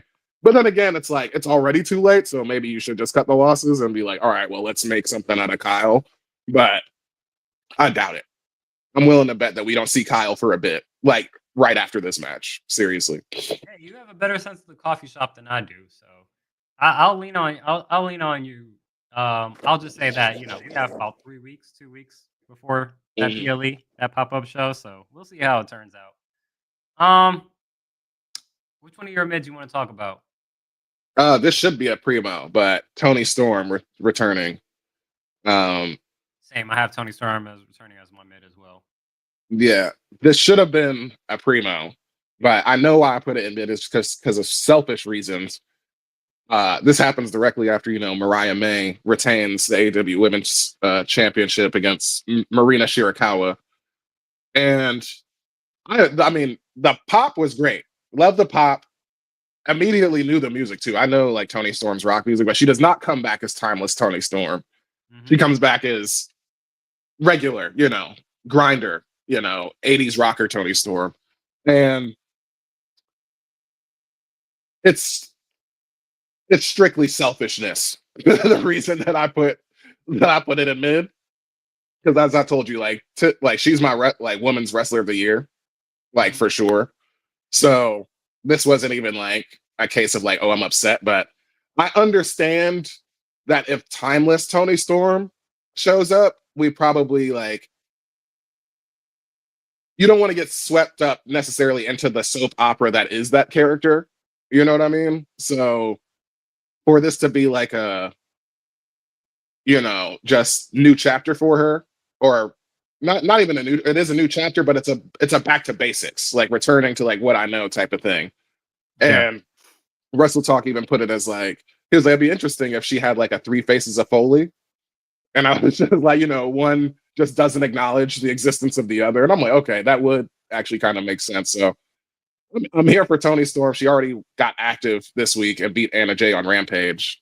Obviously, returning strong, but man, immediately after watching her return, I immediately watched like the AEW timeline because WWE and AEW, they do the same thing where they just have like the whole hour-long or 2-hour-long story. I immediately watched all of Timeless Toni's story again right after watching that. I was like, I love her so much. Yeah, I had this as mid rising, because obviously the biggest thing was just the curiosity to what come out of this return to originality, or not originality, but to an old style that she will prefer, an older gimmick, if you want to call it, whatever you want to call Yeah. it. I've heard some theories say that like she's eventually going to turn back into Toni Storm. They were like, you could see that she was still doing some of the timeless Toni Storm kind of facial expressions. Though I was like, maybe she's just overwhelmed by the reception that she was getting in that time. Maybe I'm curious to see how this plays out for her. If she is going back to this original gimmick, I don't have a problem with it at all. I can understand why people would wish they could have the timeless Toni Storm version back. I don't think it's necessarily dead, but I do think it's like if you are her, I can see an aspect where it's like I love the timeless Toni Storm character, but I also just like being myself, Yeah, of And course. so it is I'm going to be curious to see how the audience accepts it. And it's like, do you like Toni Storm or do you like just the timeless character of it? Yeah, the gimmick, yeah. Because obviously, I mean, Timeless is the most I ever cared about her. I've always enjoyed her as a wrestler. I felt like she was mishandled in WWE because she was just fell to the back. You know, she just fell into catering like so many people do that are so talented. And I mean, I think I'm not going to lie. Like I said, Timeless Toni Storm is the one that I've cared about the most. But I'm willing to say that flipped me, like as a complete Toni Storm fan, because she was like pulling weight for that whole year. You know what I'm saying? And I've always liked just the simple. You don't need an exaggerated gimmick. You just need things that work within your gimmick. You know what I'm saying? I mean, Finn Balor has the demon. You know what I'm saying? It's not like he acknowledges the demon all the time until like a world championship is coming up or something. So it's like if that's the same thing where she I don't know, takes a chair shot to the head and is concussed, and like, all of a sudden we get Timeless Toni Storm back, or like, I'm going to show you a different version of myself, and we hear the Toni Storm music. I think that could be cool. Like, just the every so often thing. It doesn't have to be the. I can also see it being played as a. I don't think AEW is that good at writing to get to this point, but I can see it being used as a heel turning moment. Because again, I think the question that I would have to the audience is, do you like Timeless Toni Storm? is a heel. No, not even Timeless as a heel. I'm talking about Toni Storm in general, because it's more of a reflection of like, who do you like? Do you like the gimmick or do you like me? Right? Because if you like me, the gimmick shouldn't even matter. Yeah. I could be a chameleon with this. I could be timeless. I could be old school. I can come up with something brand new. But you know who I am and what I can do, and the gimmick don't even matter. But if you just so stuck on Timeless Toni Storm, then Timeless Toni Storm is dead. And it's not even necessarily that won it. Like, again, that's more of like as a storyline you write. But again, I think there's some truth to that where it's like, do you like me or do you like the gimmick? And if you just like the gimmick, then like, oh well, like I'm not going to be that gimmick forever. This is more of my truer self than Timeless Toni Storm. And don't get me to speak for everybody, because I feel like I'm on the outside with that. Like I told you, it took Timeless for me to care about her to the level that I do. So from what I understand, I mean, I know Toni Storm is a great wrestler. Everybody else is like, behind her, like, or has been ahead of the train before me. That's what I'm trying to say. I'm late to the party, and it took Timeless to get me there. But yeah, I wouldn't necessarily say that she needs to rely on it at all. I don't think so at all. At least as far as like her connection to the crowd, people are already behind her. That's where I just wanted to make that clear. Or are they behind the gimmick? Again, that's what I said. They're already behind. People.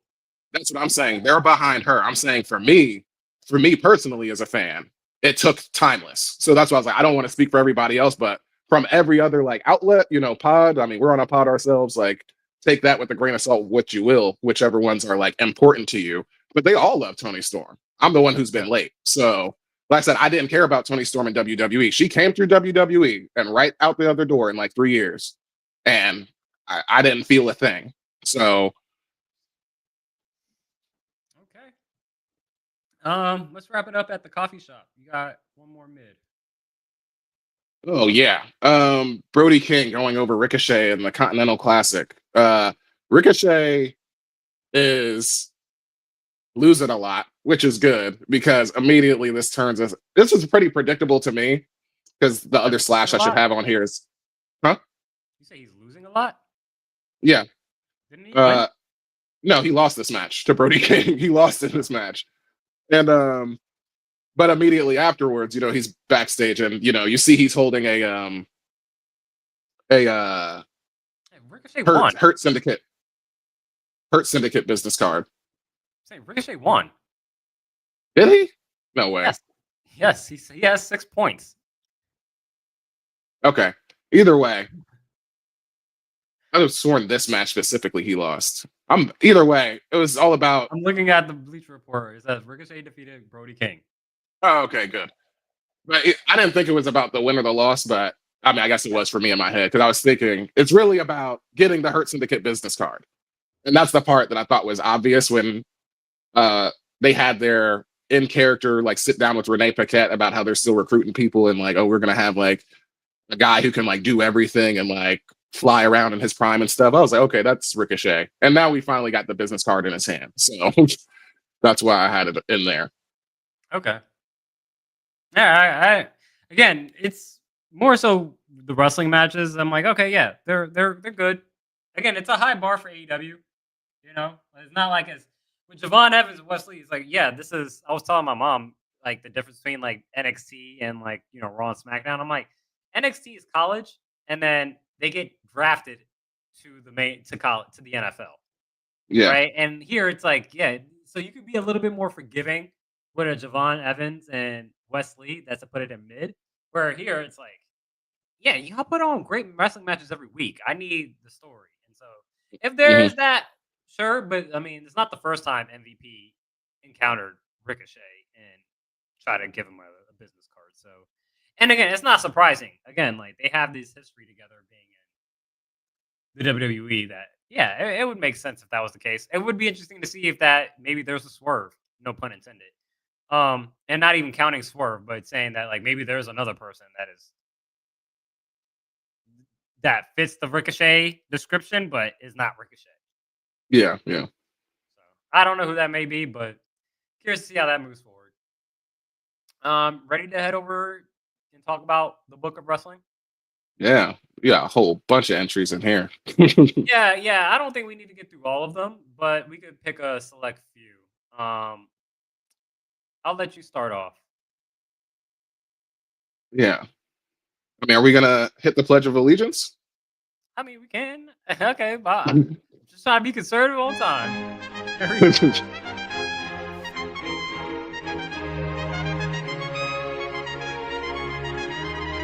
The opening up the page 78. I don't know how deep the book that we are, but pretty deep Yeah. in this book. We got a lot of stuff Yeah. on this beat. Put this one out there.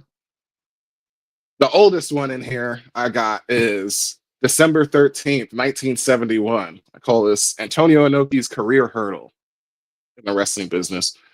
Antonio Inoki was fired from Japan Wrestling Association after a failed coup to take over the company. That following year, he started his own company, what we know now as New Japan Pro Wrestling. So, 50 years since he got fired at Japan Wrestling Alliance. I thought that was interesting because I was like, I never heard of them. I'm sure that they existed, but I'm like, when I saw that initially on the website that we were going to, it was like he got fired, and I just thought of it as like the last job you do before you like decide to chase your dreams. I pictured like Antonio Inoki like working at like Japanese McDonald's, getting fired, and he's like, "Fuck it, I'm doing this wrestling thing." So I feel like I heard about the story. Maybe it was like something in the what's that Spike show? The Darkest Secrets of Wrestling or whatever. oh yeah, the dark side of the ring. Dark Side of the Ring. I feel like they mentioned that in a Dark Side of the Ring, but I could be mistaken. But yeah, I'm going to stick with late '90s references here. So the first one I'm going to get is December 8th, 1997. Stone Cold Steve Austin throws the Intercontinental title into a river. The night after defending his Intercontinental title against The Rock at New Generation X in Your House, Stone Cold Steve Austin surrendered the belt to the same opponent rather than facing him in a match, declaring that he had nothing left to prove. Before hitting The Rock with the Stone Cold Stunner and subsequently dumping the belt in a river the next day. He was literally on the bridge, and then he just tossed that joint. Wow. Yeah. In reality, this scenario enabled Austin to drop the title and begin his push for the WWF Championship without suffering momentum-draining loss on the road to WrestleMania. So, iconic moment just to see, like, hey, we all were tripping when, like, Charlotte and, what was it, Becky had to swap belts, and they just, like, kind of threw it at each other, and it's like, oh, man, the belt's hit the ground. This dude also threw the belt into the river. He didn't give a fuck about that thing, but it is interesting. It's a smart way to do it, I guess. Bruce Pritchard said it was like a damaged belt or whatever, something like that. So like they didn't really care about it. But and I'm not even I'm pretty sure they got it out the river, but I don't know Yeah. how. What's your next one?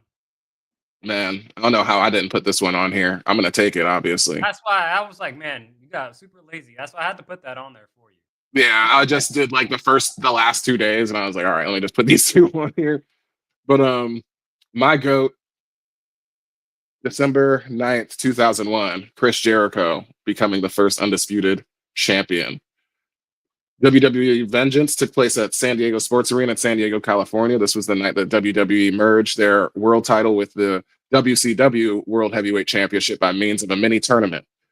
First, Stone Cold Steve Austin beat Kurt Angle to retain the WWF Championship.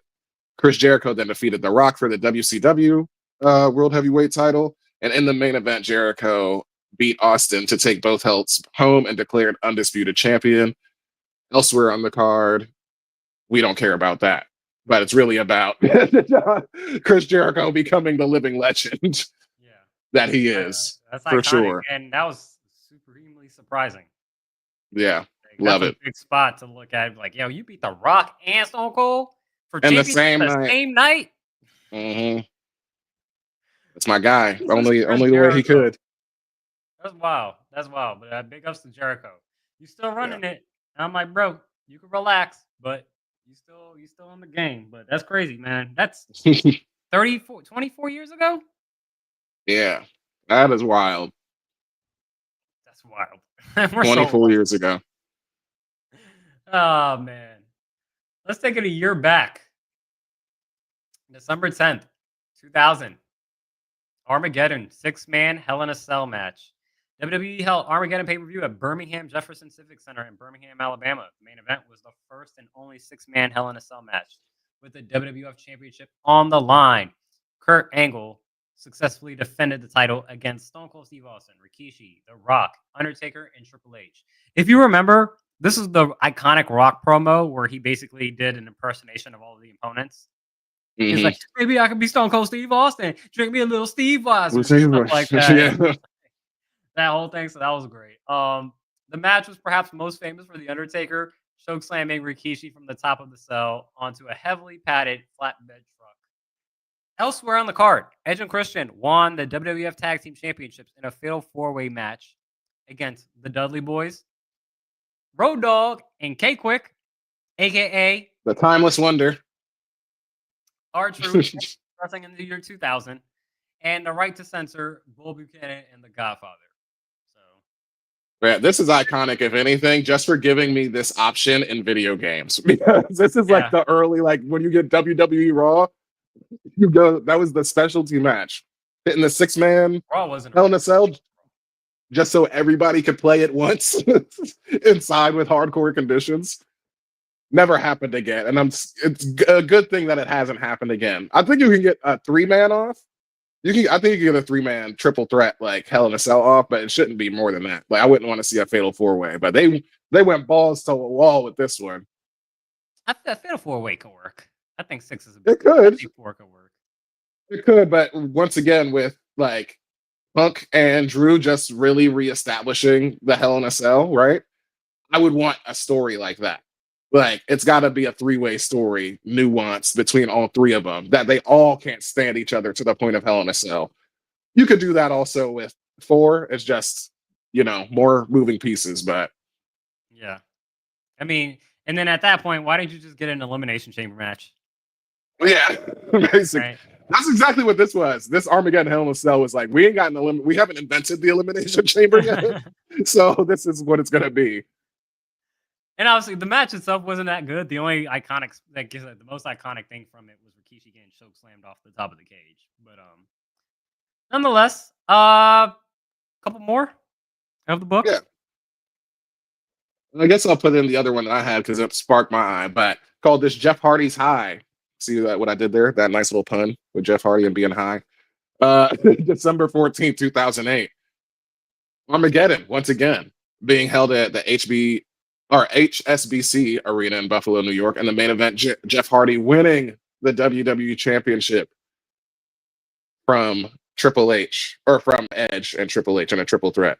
So This was I had to put this one on here when I saw this because I was like, yeah, Jeff Hardy was like one of those guys where before Kofi Mania, this is what it was. Where it's like, you ain't think Jeff was one of the guys he was never supposed to win the title, but it's like, all right, we got here now. You know what I'm saying? Like I So said, one because of my favorite I would matches was argue him versus The Undertaker for the Undisputed Championship on Raw in a ladder match. I still love that match. yeah. Yeah. And then CM Punk got some heat for that too when he cashed in on him. He was like, that really turned him heel too, because he was like, you just hate me because I did it to your golden boy, or not golden boy, but y'all love him, talking to us as the fans. All right. And I think fittingly, our last one is a fitting one to end on. Because we brought this up, what was last week, 2 weeks, a couple weeks ago, we brought this up when Triple H married Stephanie McMahon, or at least showed the footage that they got married. Yeah. A couple weeks ago. This is the culmination of that storyline and the start of a in-story kayfabe storyline, which actually turned out to be a real life storyline in what we're currently living in today. December 12th, 1999. I remember watching this on pay-per-view with a scrambled pay-per-view channel 72. The beginning of the McMahon-Helmsley era. WWE presented Armageddon pay-per-view at the National Car Rental Center in Fort Lauderdale, Florida. This event was most notable for the true beginnings of the McMahon-Helmsley era, where Stephanie McMahon turned on her father Vince at the conclusion of his main event street fight with Triple H. In storyline, Triple H had drugged and married Stephanie against her will in the weeks prior. It was revealed here that it was a ruse all along, with the two being in cahoots to usurp Mr. McMahon's power in WWE. It was well done. It was well done. I was like, as a 9-year-old that wasn't, doesn't really understand what I'm watching, and I can't, it's easy to buy in to a lot of stuff. I didn't see this coming. And then, I remember Triple H had the sledgehammer. He looked like he was about to hit Stephanie. And then it was a whole thing. And then they ended up hugging and kissing and everything like that. It was just like, wow. But I mean, again, it's a well done storyline because it was a year-long storyline because Stephanie had just got introduced onto TV probably earlier that year, and she was like super goody two shoes. Then she gets in a relationship with Test. That's when she was still the $1 billion princess. No, character. That's not even it. Oh, okay. After. This is like I'm just the boss's daughter. Like she's not even like a character in that sense. She's just there, and Tess gets an infatuation with her. They end up getting engaged. I think there was a pay-per-view in UK. Bulldog ends up throwing a trash can, and it ends up hitting Stephanie. She ends up getting a concussion for just that she's married to Tess or engaged to Tess. Go through the whole rigmarole again, and Stephanie gets drugged and stuff like that. She got abducted by the. This also involves the earlier in the year. She got abducted by the Undertaker, part of the ministry of the what you call it, the Undertaker's ministry. Yeah, Ministry of Darkness. Ministry of Darkness, which then turned into the corporate ministry, which then you find out with Vince. And so she had all the reason to turn on Vince. And then on top of that, I don't know if they, I don't know if they had the foresight to think about this, but they're like, well, we can't say that she got drugged and married. So we have to make it in a way where she really didn't get drugged, and this was all a plan. So we kind of get away with saying that, he drugged her and married her. No, it's like, no, that actually didn't happen. She was part of a plan. So yeah. Either way, well done storyline. It started a new era. Vince left the next day, and for at least a good 6 months to a year, we had Triple H and Stephanie running the show. I remember they used to have on the old Raw set, they used to have these 2 long video panels on the side that would just kind of, display just like similar graphics. But then the very first night, then Triple H and Stephanie, they put their faces on both of those things to let you know that we run a shit here. So obviously that was kayfabe, and then a few years later turns into real. And we're living in this day where Triple H is the CCO and Stephanie is not officially part of the company, but they married with 3 kids. Exactly. So. Yeah. All daughters. Crazy. Yep. Girl dad Triple H. But let's move on to Friday. The go home show for Saturday night's main event, SmackDown. Yep, It yep. was a pretty tame show for me. Um, we have the same primo, Michin Yeah. versus Chelsea Green, confirmed for tonight This for was the the Women's U.S. Championship. prediction. This was the prediction of the final, right? And Not for many. I mean, yeah, because Bailey's there, right? Because I mean, that was And Tiffany. obviously a lot of, yeah. But I just didn't feel like that wouldn't make sense with her being Money in the Bank, obviously, right? I So didn't think so either, but there's people that like, yo, she's too hot not to put the title on. yeah, now it's the question of oof, who you got? We'll get to But I that. mean, I We'll guess get to that. yeah, We'll get we'll to get to that. yeah, But but I I was just just I had happy that Michin won. I didn't think Michin was gonna win. I oh wanted. really? Okay. Obviously I want Michin to win, but again, after watching Lyra beat Zelina, what makes you think I'm gonna think Tiffany's gonna lose to Michin? Because Michin isn't Naomi. She hasn't lost that much yet. Michin is I know. I'm nearly aware. there. I'm aware. I'm And aware. then Chelsea, I'm glad that Chelsea won because again, like talking about where this title was, again, we talked about it with the women's IC title. It's like, if that's going the Braun Breaker route, I could see this be going the Seth Rollins route as far as like Mhm. introducing a new title and the type of champion that you want to have as your initial champion. And I would not be mad at Bailey getting that title. And then, Yeah. cementing more her triple crown or whatever number crown this would be because, we have more titles than before. Grand Slam. Yeah, she's a Grand Slam Or champion. Grand Slam, Mhm. solidifying her Grand Slam championship status even more. But yay, Chelsea is a very talented wrestler, even though she plays mostly a comedy gimmick, and you can kind of forget that she can wrestle. She can get down. You know what I'm saying? So like the fact that effectively both the underdogs won, I'm glad this is the finals that we're getting. Now, when we get to the predictions on Saturday night's main event, we'll see how that plays out. But I was pretty surprised that Michin won. Yeah. Less so Chelsea, but more so Michin. And I want Michin to win the whole thing. Yeah. It was for me. It was just one of the two, and I'm glad that we got the final where it's like, damn, this is the hardest one to predict because I want both Yeah. of them, right? So good job WWE in the tournament bracket, at least for sure. That's why I had it as my primo for sure.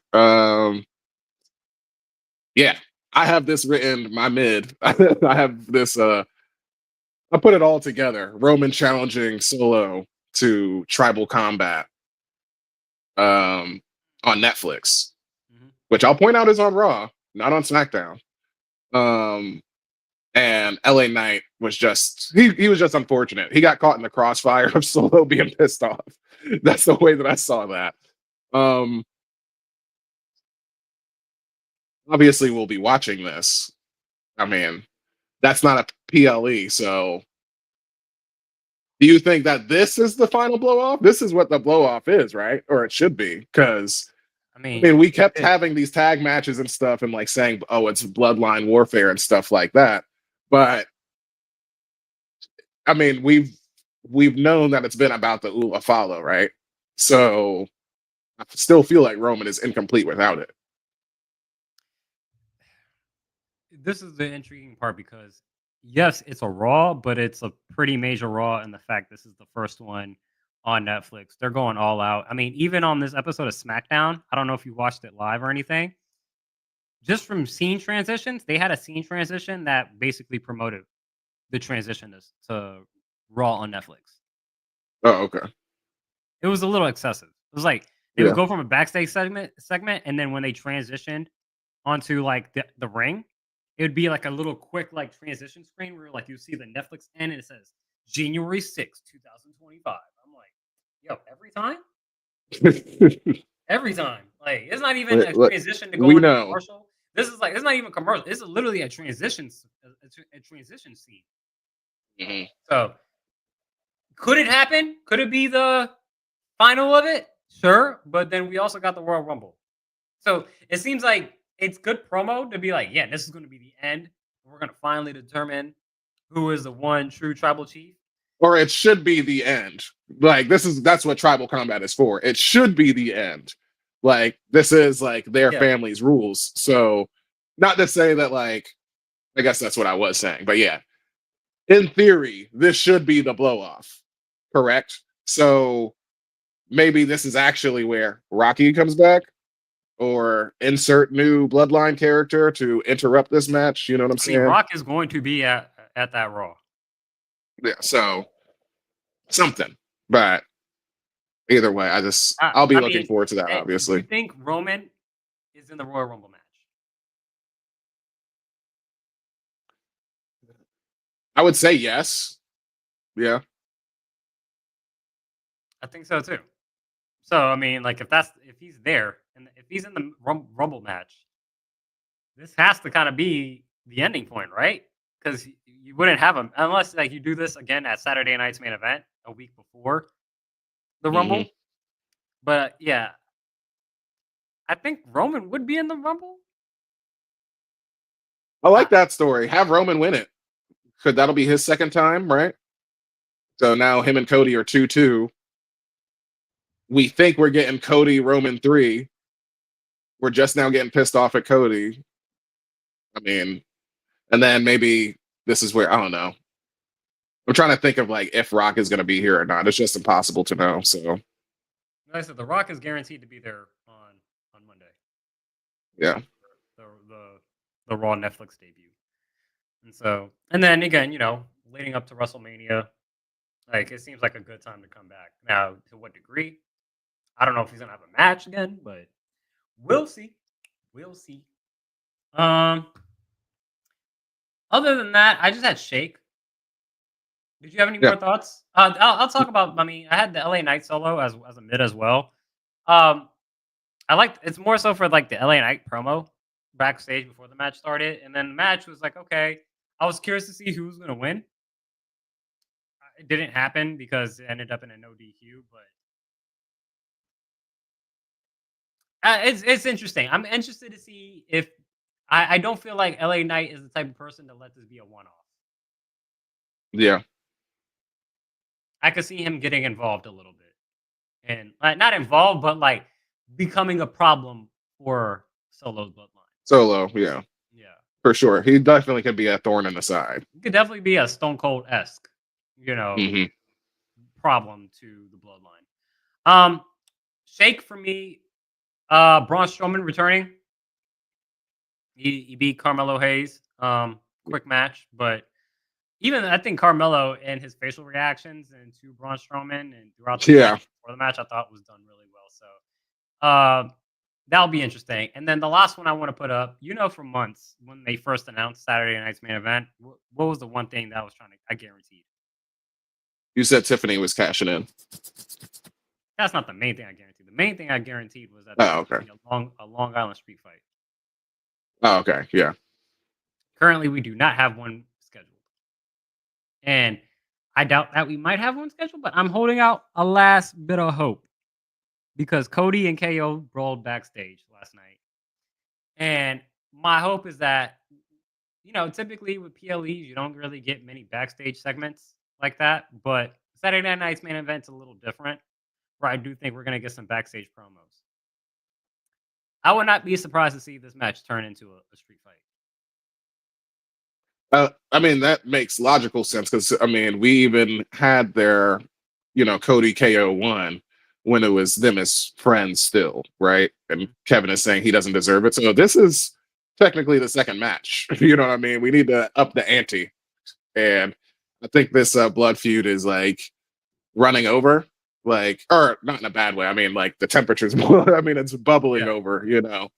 Yeah, I think we were getting to the level like we can add it like a first stipulation. It doesn't have to be like a Yeah. stage or anything, but like I think a street fight could still work out. So I'm holding out a last bit of hope that my prediction that I've been holding on for months that Yeah. you get a Long Island street fight comes true. So that's my thoughts for SmackDown. I had one more thought on Raw I wanted to bring up. I forgot to write it down.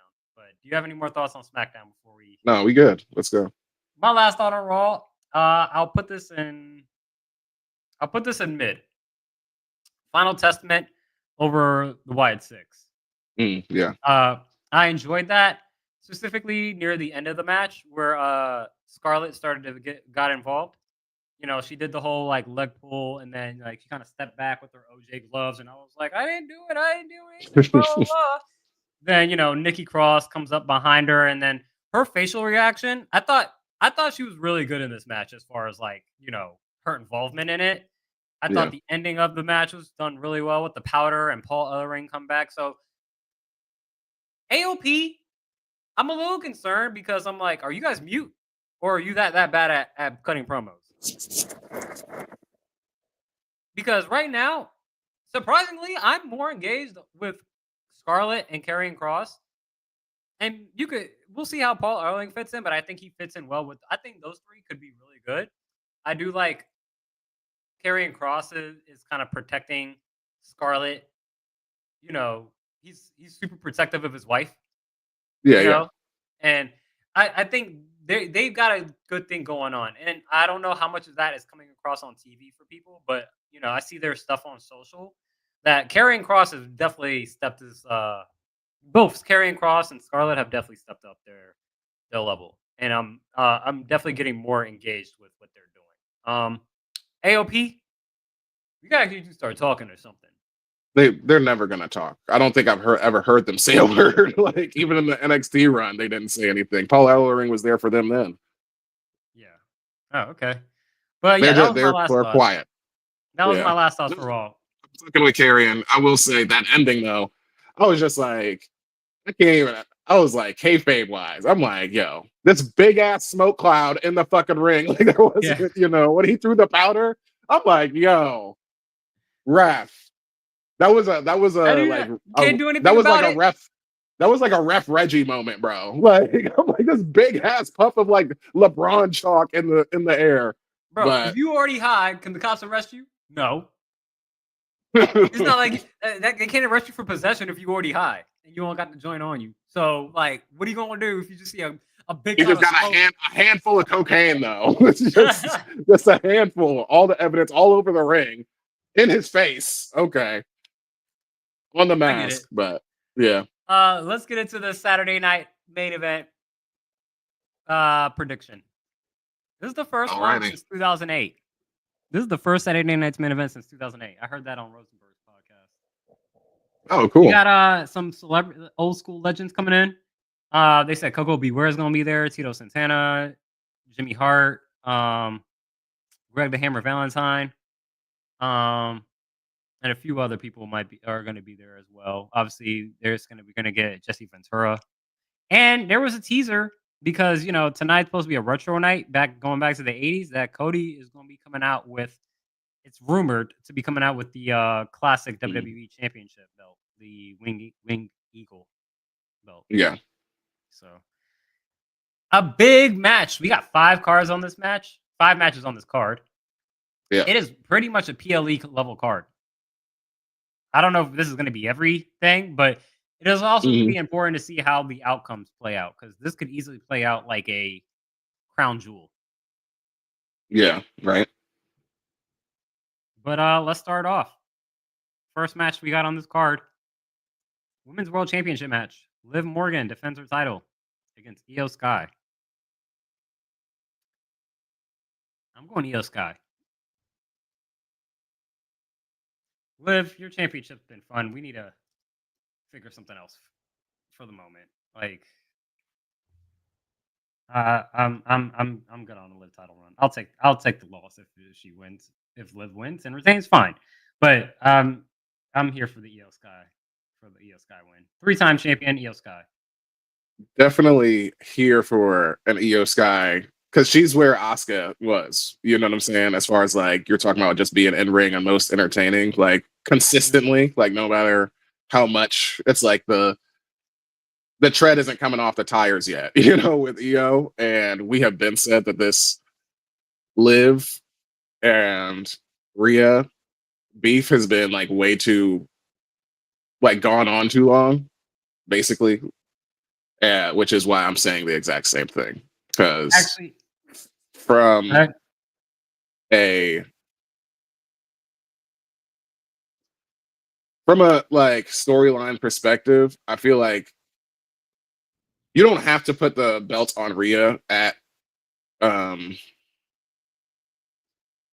at Mania, but I'm trying to figure out like what Mania looks like coming out of this. Like you said, you said that like WrestleMania season has started, Mhm. and like I hear you when I'm thinking like, oh yeah, Io Sky, she should be right there.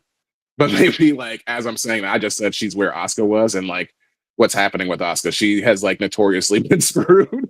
So maybe I'm talking myself out of it right now. I've But talked myself out of it already. I'm not going Yosuke. I'm going Liv Morgan because yeah, I think with Raw turning on to Netflix in a couple weeks, I think you'd rather have Liv have the title right now. So I'm going to see that Rhea comes out to stop something from happening, like maybe like Dom or Raquel try to like interfere or whatever. Because right now Liv has the numbers advantage as far as faction because all Io has is Dakota Kai and Kyrie Sane. yeah, So if Rhea comes out, tries to help Io, but ends up hitting Io, and then Liv ends up getting the win. That's how I'm gonna go.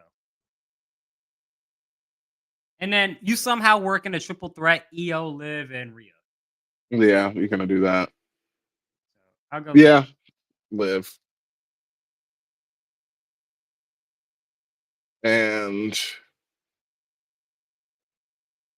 at the risk of thinking that this is too obvious, Sami Zayn versus Drew McIntyre, I'm definitely going Drew.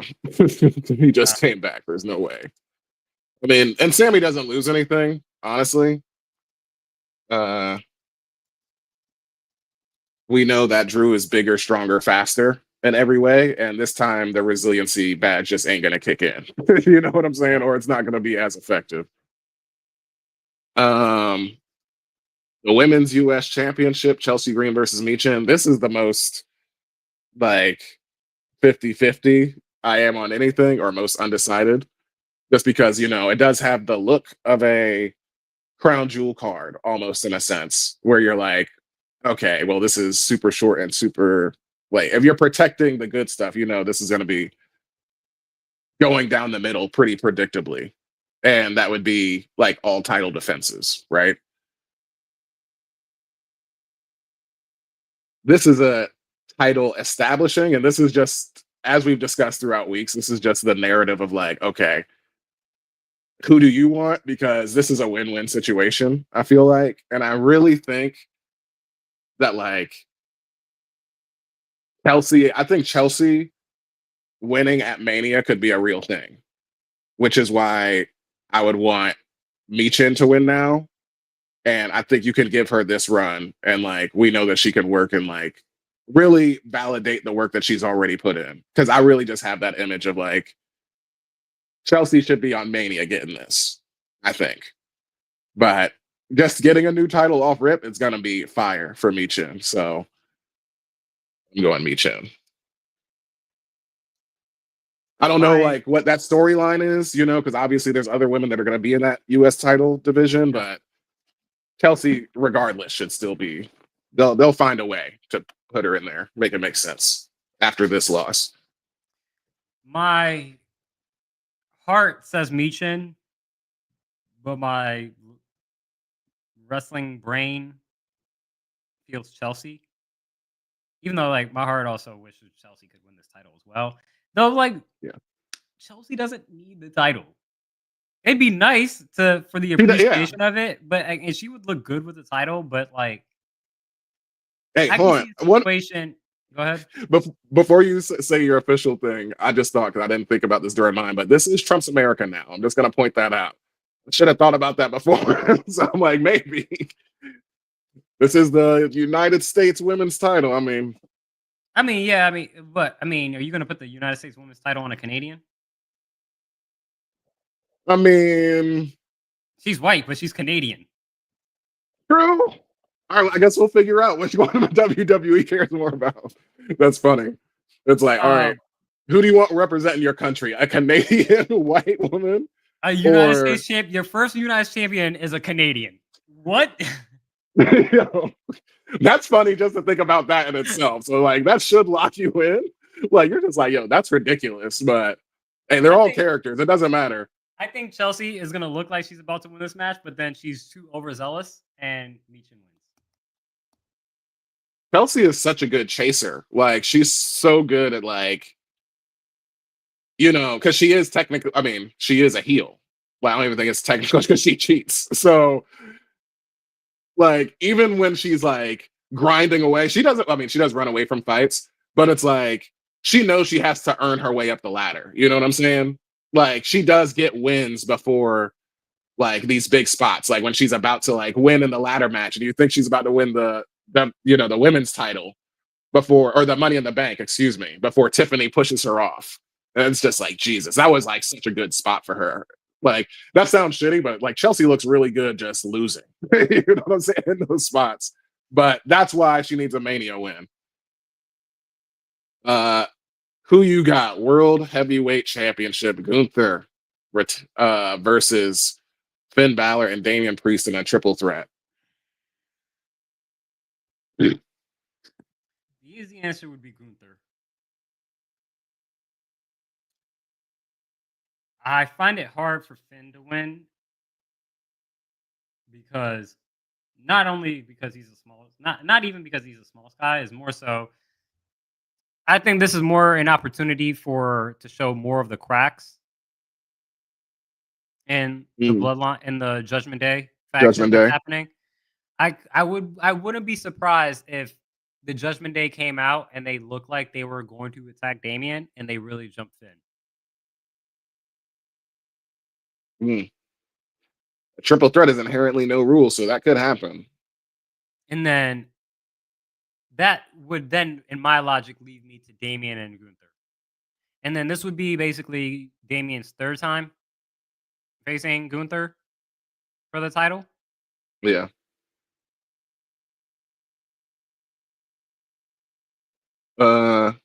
I am gonna go Damian. Yeah, I'm gonna go Damian. I find it hard, but it's something that I just think that I think Gunther, he's better on the chase. Maybe if you do believe this adversity that he's facing, sure. But at the same time, people are also saying that like, are they trying to turn Gunther face? I don't know. I don't really see it, but if anything, Damian, I like the way you lay that out with like, you know, Judgment Day attacking actually Finn. And Finn, if anything, I definitely acknowledge the logic. I think in that pick is just like because Finn wants to beat Damian for it. You know what I'm saying? Like he wants to hurt him as much as possible. So I fuck with that. This is probably where you win because I'm like, I just want to play it safe. I think that's a good.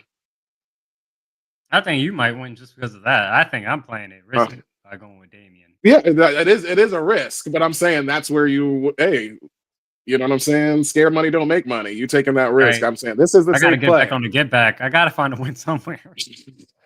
Because like I said, I mean, going into it, it's like, I mean, I guess this is where your title change happens. So you like me would have Cody retaining. I'm saying that now. Cody retains. But I really want to pick Kevin because they I think the Masked Man made a good point where it's like, how many times is Kevin going to lose a title match? True. But if you're giving Cody this old school belt for one night only, he's just too. He's got the Cena, he's got the Bianca, he's got the Hulk Hogan. It's impossible for him though. It's really, if he's losing, it ain't gonna be clean. Yeah. Oh, for sure. That's the thing because oh, sorry. Go ahead. Oh, I was gonna say because KO, we know. I mean, he's the prize fighter. Like that was his original gimmick. He's best when gold is on the line. Like And I just thought like the image of him like that, like you said, that winged eagle belt. Imagine what KO does with that if he gets his hands on that. Like that'll probably be under, like a shroud or something sitting right next to the ring. You know what I'm saying? Like a new title belt, like before they reveal it. Like KO holding that up or like throwing it in a river or some shit. Like, doing whatever he wants to with that, I think would be fucking awesome. And he's clearly working heel, and he's already sees Cody as a backstabber. So I don't think he'll have any problems with, being the first person to pull out that steel chair if need be. And then if we also go back to like when we were even before we even really had our first episode and we were even doing dark episodes, Cody Rhodes, his first year back, he came in at number 30 in the Royal Rumble and won. Last year, he came in at number 15 and won. Mm-hmm. If he's going to be in the Royal Rumble, he's got to lose the belt. Yeah, so that would put him at 1, just if we're going on math trajectory. Yeah, and I said number that. 1. I said that last year. I was like, I could see him coming in at number 1 on his third year and then running the table. But it was like, are you going to do that with Kevin holding his title until WrestleMania?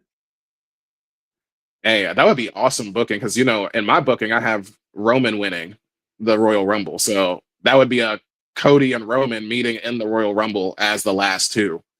That would be fucking awesome. I think you can run that for sure. I mean, there's your Cody and Roman like rematch right there because it just becomes a one-on-one match at the end. So I can't pick against a Bianca. I can't. He's like, you almost convinced yourself. That'd be awesome. I want to, but I'm like, I can't see Kevin holding. If Kevin wins tonight, Cody's gonna get the rematch at what? Saturday Night's main event, Royal Rumble. Is Kevin really gonna be holding the title until WrestleMania if he wins tonight? Yo, he's petty. I would love that for him. I would love that for him. I'm picturing it in my head, and I'm like, He really doesn't fuck with Cody, sir. Or I mean, Kevin doesn't fuck with Cody. So if anything, I could see him being like, get to the back of the line. Yeah, I could see KO definitely being like, get back to the end of the line or something. I don't fuck, like, you gave me a shot because you fucked with me as a friend. Guess what? We ain't friends no more. I ain't giving you no shot. So earn your stripes in the Royal Rumble. Maybe Randy comes out of nowhere and RKO's Cody.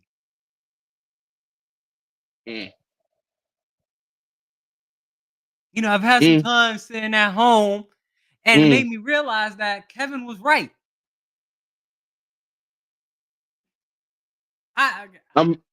Fuck it. KO. I don't care if I lose this shit. I'd rather go down with some shit that I believe in. See, that's what I'm telling you. This is why you gonna clean sweep me. Even though I do believe Cody's gonna win, I'm gonna go with the more surprising element of it, and I'll go 2 title changes. Both heavyweight championships are going to change hands. That's awesome. I was just gonna say, I mean, you are bringing it back, the first one in 15 years, right? So you got to make this event mean something. Like, this is a safe bet that I'm putting on. That's why I was like, even NBC just you between hours of 8 and 10. Even you picking Damian Priest already, so that you won right there because I knew I was gonna go safe, and I know that's not right, but I can't. Like you said, I can't pick against Cody just because he's John Cena right now. Yeah. Or like, granted, there's a whole lot of credence to like KO winning for sure. I mean, it doesn't feel like the right situation. I know I'm wrong. We basically tie. It doesn't feel like the right situation for Finn Balor because Finn Balor wants to win from Damian, which is why I believe that that's right. But like I said, I'm playing scared. I don't got no title changes. So if anything, the other title change for me, if we end up by your your booking, is there anything that you want to double down on to possibly break down on tie? Like, you want to double down on the Gunther pick or do you want to? Which one do you want to double down on? You said to break a tie. We're not picking the same thing. This can end up in a tie. Can it? Right? Because the first 3 we picked the same, and so if I get Damian right and you get Cody right, we're tied. Yeah. So I'm saying like, whatever. I'm making it complicated. This is our We'll order. figure it out. I got KO. You got So you Cody. feeling it's cool. You feeling yourself. I think you're really, but you're looking at your list and you're like, I really believe I'm not this feeling now. myself. Like, I'm not. no, I know you won this. Like nah. you have the better bet of having Gunther and Cody retaining their titles than having both heavyweight championships change. I'm booking a boring show. I'm booking a like long-term boring show. That's Again, what I'm doing. this is for the So casual. I mean, I guess the casual would love to see a title change, but are you really going to see 2 of the heavyweight championships change? I don't know. I mean, you're right. That is asking a lot, and I'm just saying that's balanced out by the fact that we haven't seen this event in 15 years. That's why I feel like that's realistic. Like as you write this out, like, hey, we in here. We in the deep weeds with theories and shit. So. Yeah. Just like we said, you got to make the king and queen of the ring matter. Both of them actually went on to SummerSlam to win. You don't want to like bring the shit back and then it's like you don't have like a lasting image. There will be a lasting image from this show. We haven't seen it in 15 years, so there's gonna be something for sure. All right. Well, that show is going to be in 5.5 hours from now, so we'll get our answers fairly soon. Let's get into this champions of the week. Yeah, I don't have one this week. This is for you though. Yeah, I don't got one. I struggled to come up with a proper title for this one, and so this is the only one that I could think of at a quick second. But the Usher, you remind me, title belt goes to Trick Williams. Because in that promo segment with Obafemi, I finally realized who he reminds me of. And this man cuts promos like Black Dynamite. Yeah. It is hilarious. Like the intonation of how he says his promos literally, at least in my mind, he really resembles Black Dynamite. I'm not gonna play this clip, but you know this clip. Oh, of course I do. Of course. And if you played haven't by seen the great, and I'm talking about Black Dynamite the movie, I haven't seen the TV show, but if you, played by the great Michael Jai White. Absolutely. yeah, Black Dynamite exactly played the by scene. Mike Jai White. Please watch it if you haven't seen it. And when you watch that and put Trick Williams next to that, is the exact same promo style. Yeah. You can't unhear it once you see it. You're like, yes, he has Black Dynamite. Yeah, I'm definitely gonna play it the second that we get off of here. So Oh yeah, like for sure. But yeah. God dang it, I don't even gotta look over there, Opie. I know that's you. I ain't even gotta look. What if I put you back out there on Crenshaw? Would you like that? So that's my champion of the week, Trick Williams. You get the Usher You Remind Me title because you just remind me of Black Dynamite whenever you cut promos. So or like, whatever black exploitation, character you want to take. What was the Eddie Murphy movie that came out a few years ago? Where he played a legendary. It was like a biopic of. Oh, yep, I know. It was on Netflix. I didn't watch it. Yeah, I know exactly what you're talking about, though. So, but that was a few years ago. Take Eddie Black expectation, but the one that came to my mind was Black Dynamite. Yeah, and I was like, when you hear it, you just can't. You hear it, you're like, yep, that is definitely Trick Williams. I remember Valdez showed me this movie. Like when it first came out, he was the one that found it. And yeah, back in college. And I was like, this is new. And then sure enough, I see Michael Jai White. I'm like, oh, okay, they really leaning into this. Boy, dying. Hilarious. Definitely on the black people's rewatchables. Oh, for sure. I just watched the YouTube channel, Cinepals. They watched this for the first time. And oh, really? Yeah, it's because it's like a white dude and like an Asian dude. And so like this is like they're literally their first time watching something like oh yeah, this is hilarious. But yeah, that's it. Episode 23. Another Michael one Jordan. of the books. Yep. Jordan, and next week's episode is Kobe. We just went from Sean Taylor. No, Sean Taylor was 2 weeks ago. 22. I don't have a 22. I know people will be like, Emmitt Smith. Fuck Emmitt Smith. So we'll have to come up with a better 22. 23 Jordan, 24 Kobe. That's just a sports fuck Emmitt Smith, right? Not like you hate him as a person. Oh my god. Play for the Cowboys. No, I like some Cowboys. I like Michael Irvin. So yeah, it's definitely just because he's. I would say I think those are the two that you're like that we should be okay with. Granted, because I'm rooting for everybody black. So I do like Des Bryant.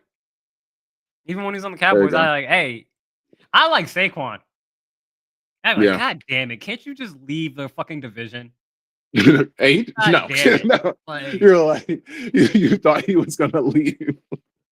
That's funny, actually. Just thinking about that, you're like, oh yeah, they just paid Daniel Jones. Those stupid ass Giants. Where are they trading him? Fuck. All right. there he goes to Gotta Philly. deal with God this. damn it. This Those nigga's jumping backwards hurdles. backwards over people. Shit. We said the same thing. He jumping backwards over niggas and shit. Yo. Perfect episode. Perfect episode. Perfect. People out there, they should follow us on our socials at the Wrestling Re-Up on TikTok and Instagram and Blue Sky and Twitch. And send us an email at thewrestlingreup@gmail.com. Yeah, and you'll catch this episode. If you didn't catch it live on the YouTube, you can find it on YouTube. And then you can also listen to the audio version on Spotify, Apple Podcasts, or wherever you get your podcast shortly, as it takes a little bit of time to upload. But you'll get it there soon. And if you get it in time, you could listen to the predictions and see who gets it right. If not, everything else is still relevant because we're just predicting stuff for next week and the week after and after that. So listen, subscribe, leave a comment, just interact with us so we don't feel lonely anymore. Yeah, I know that's right. Until next time, y'all. We out. Peace. Yeah.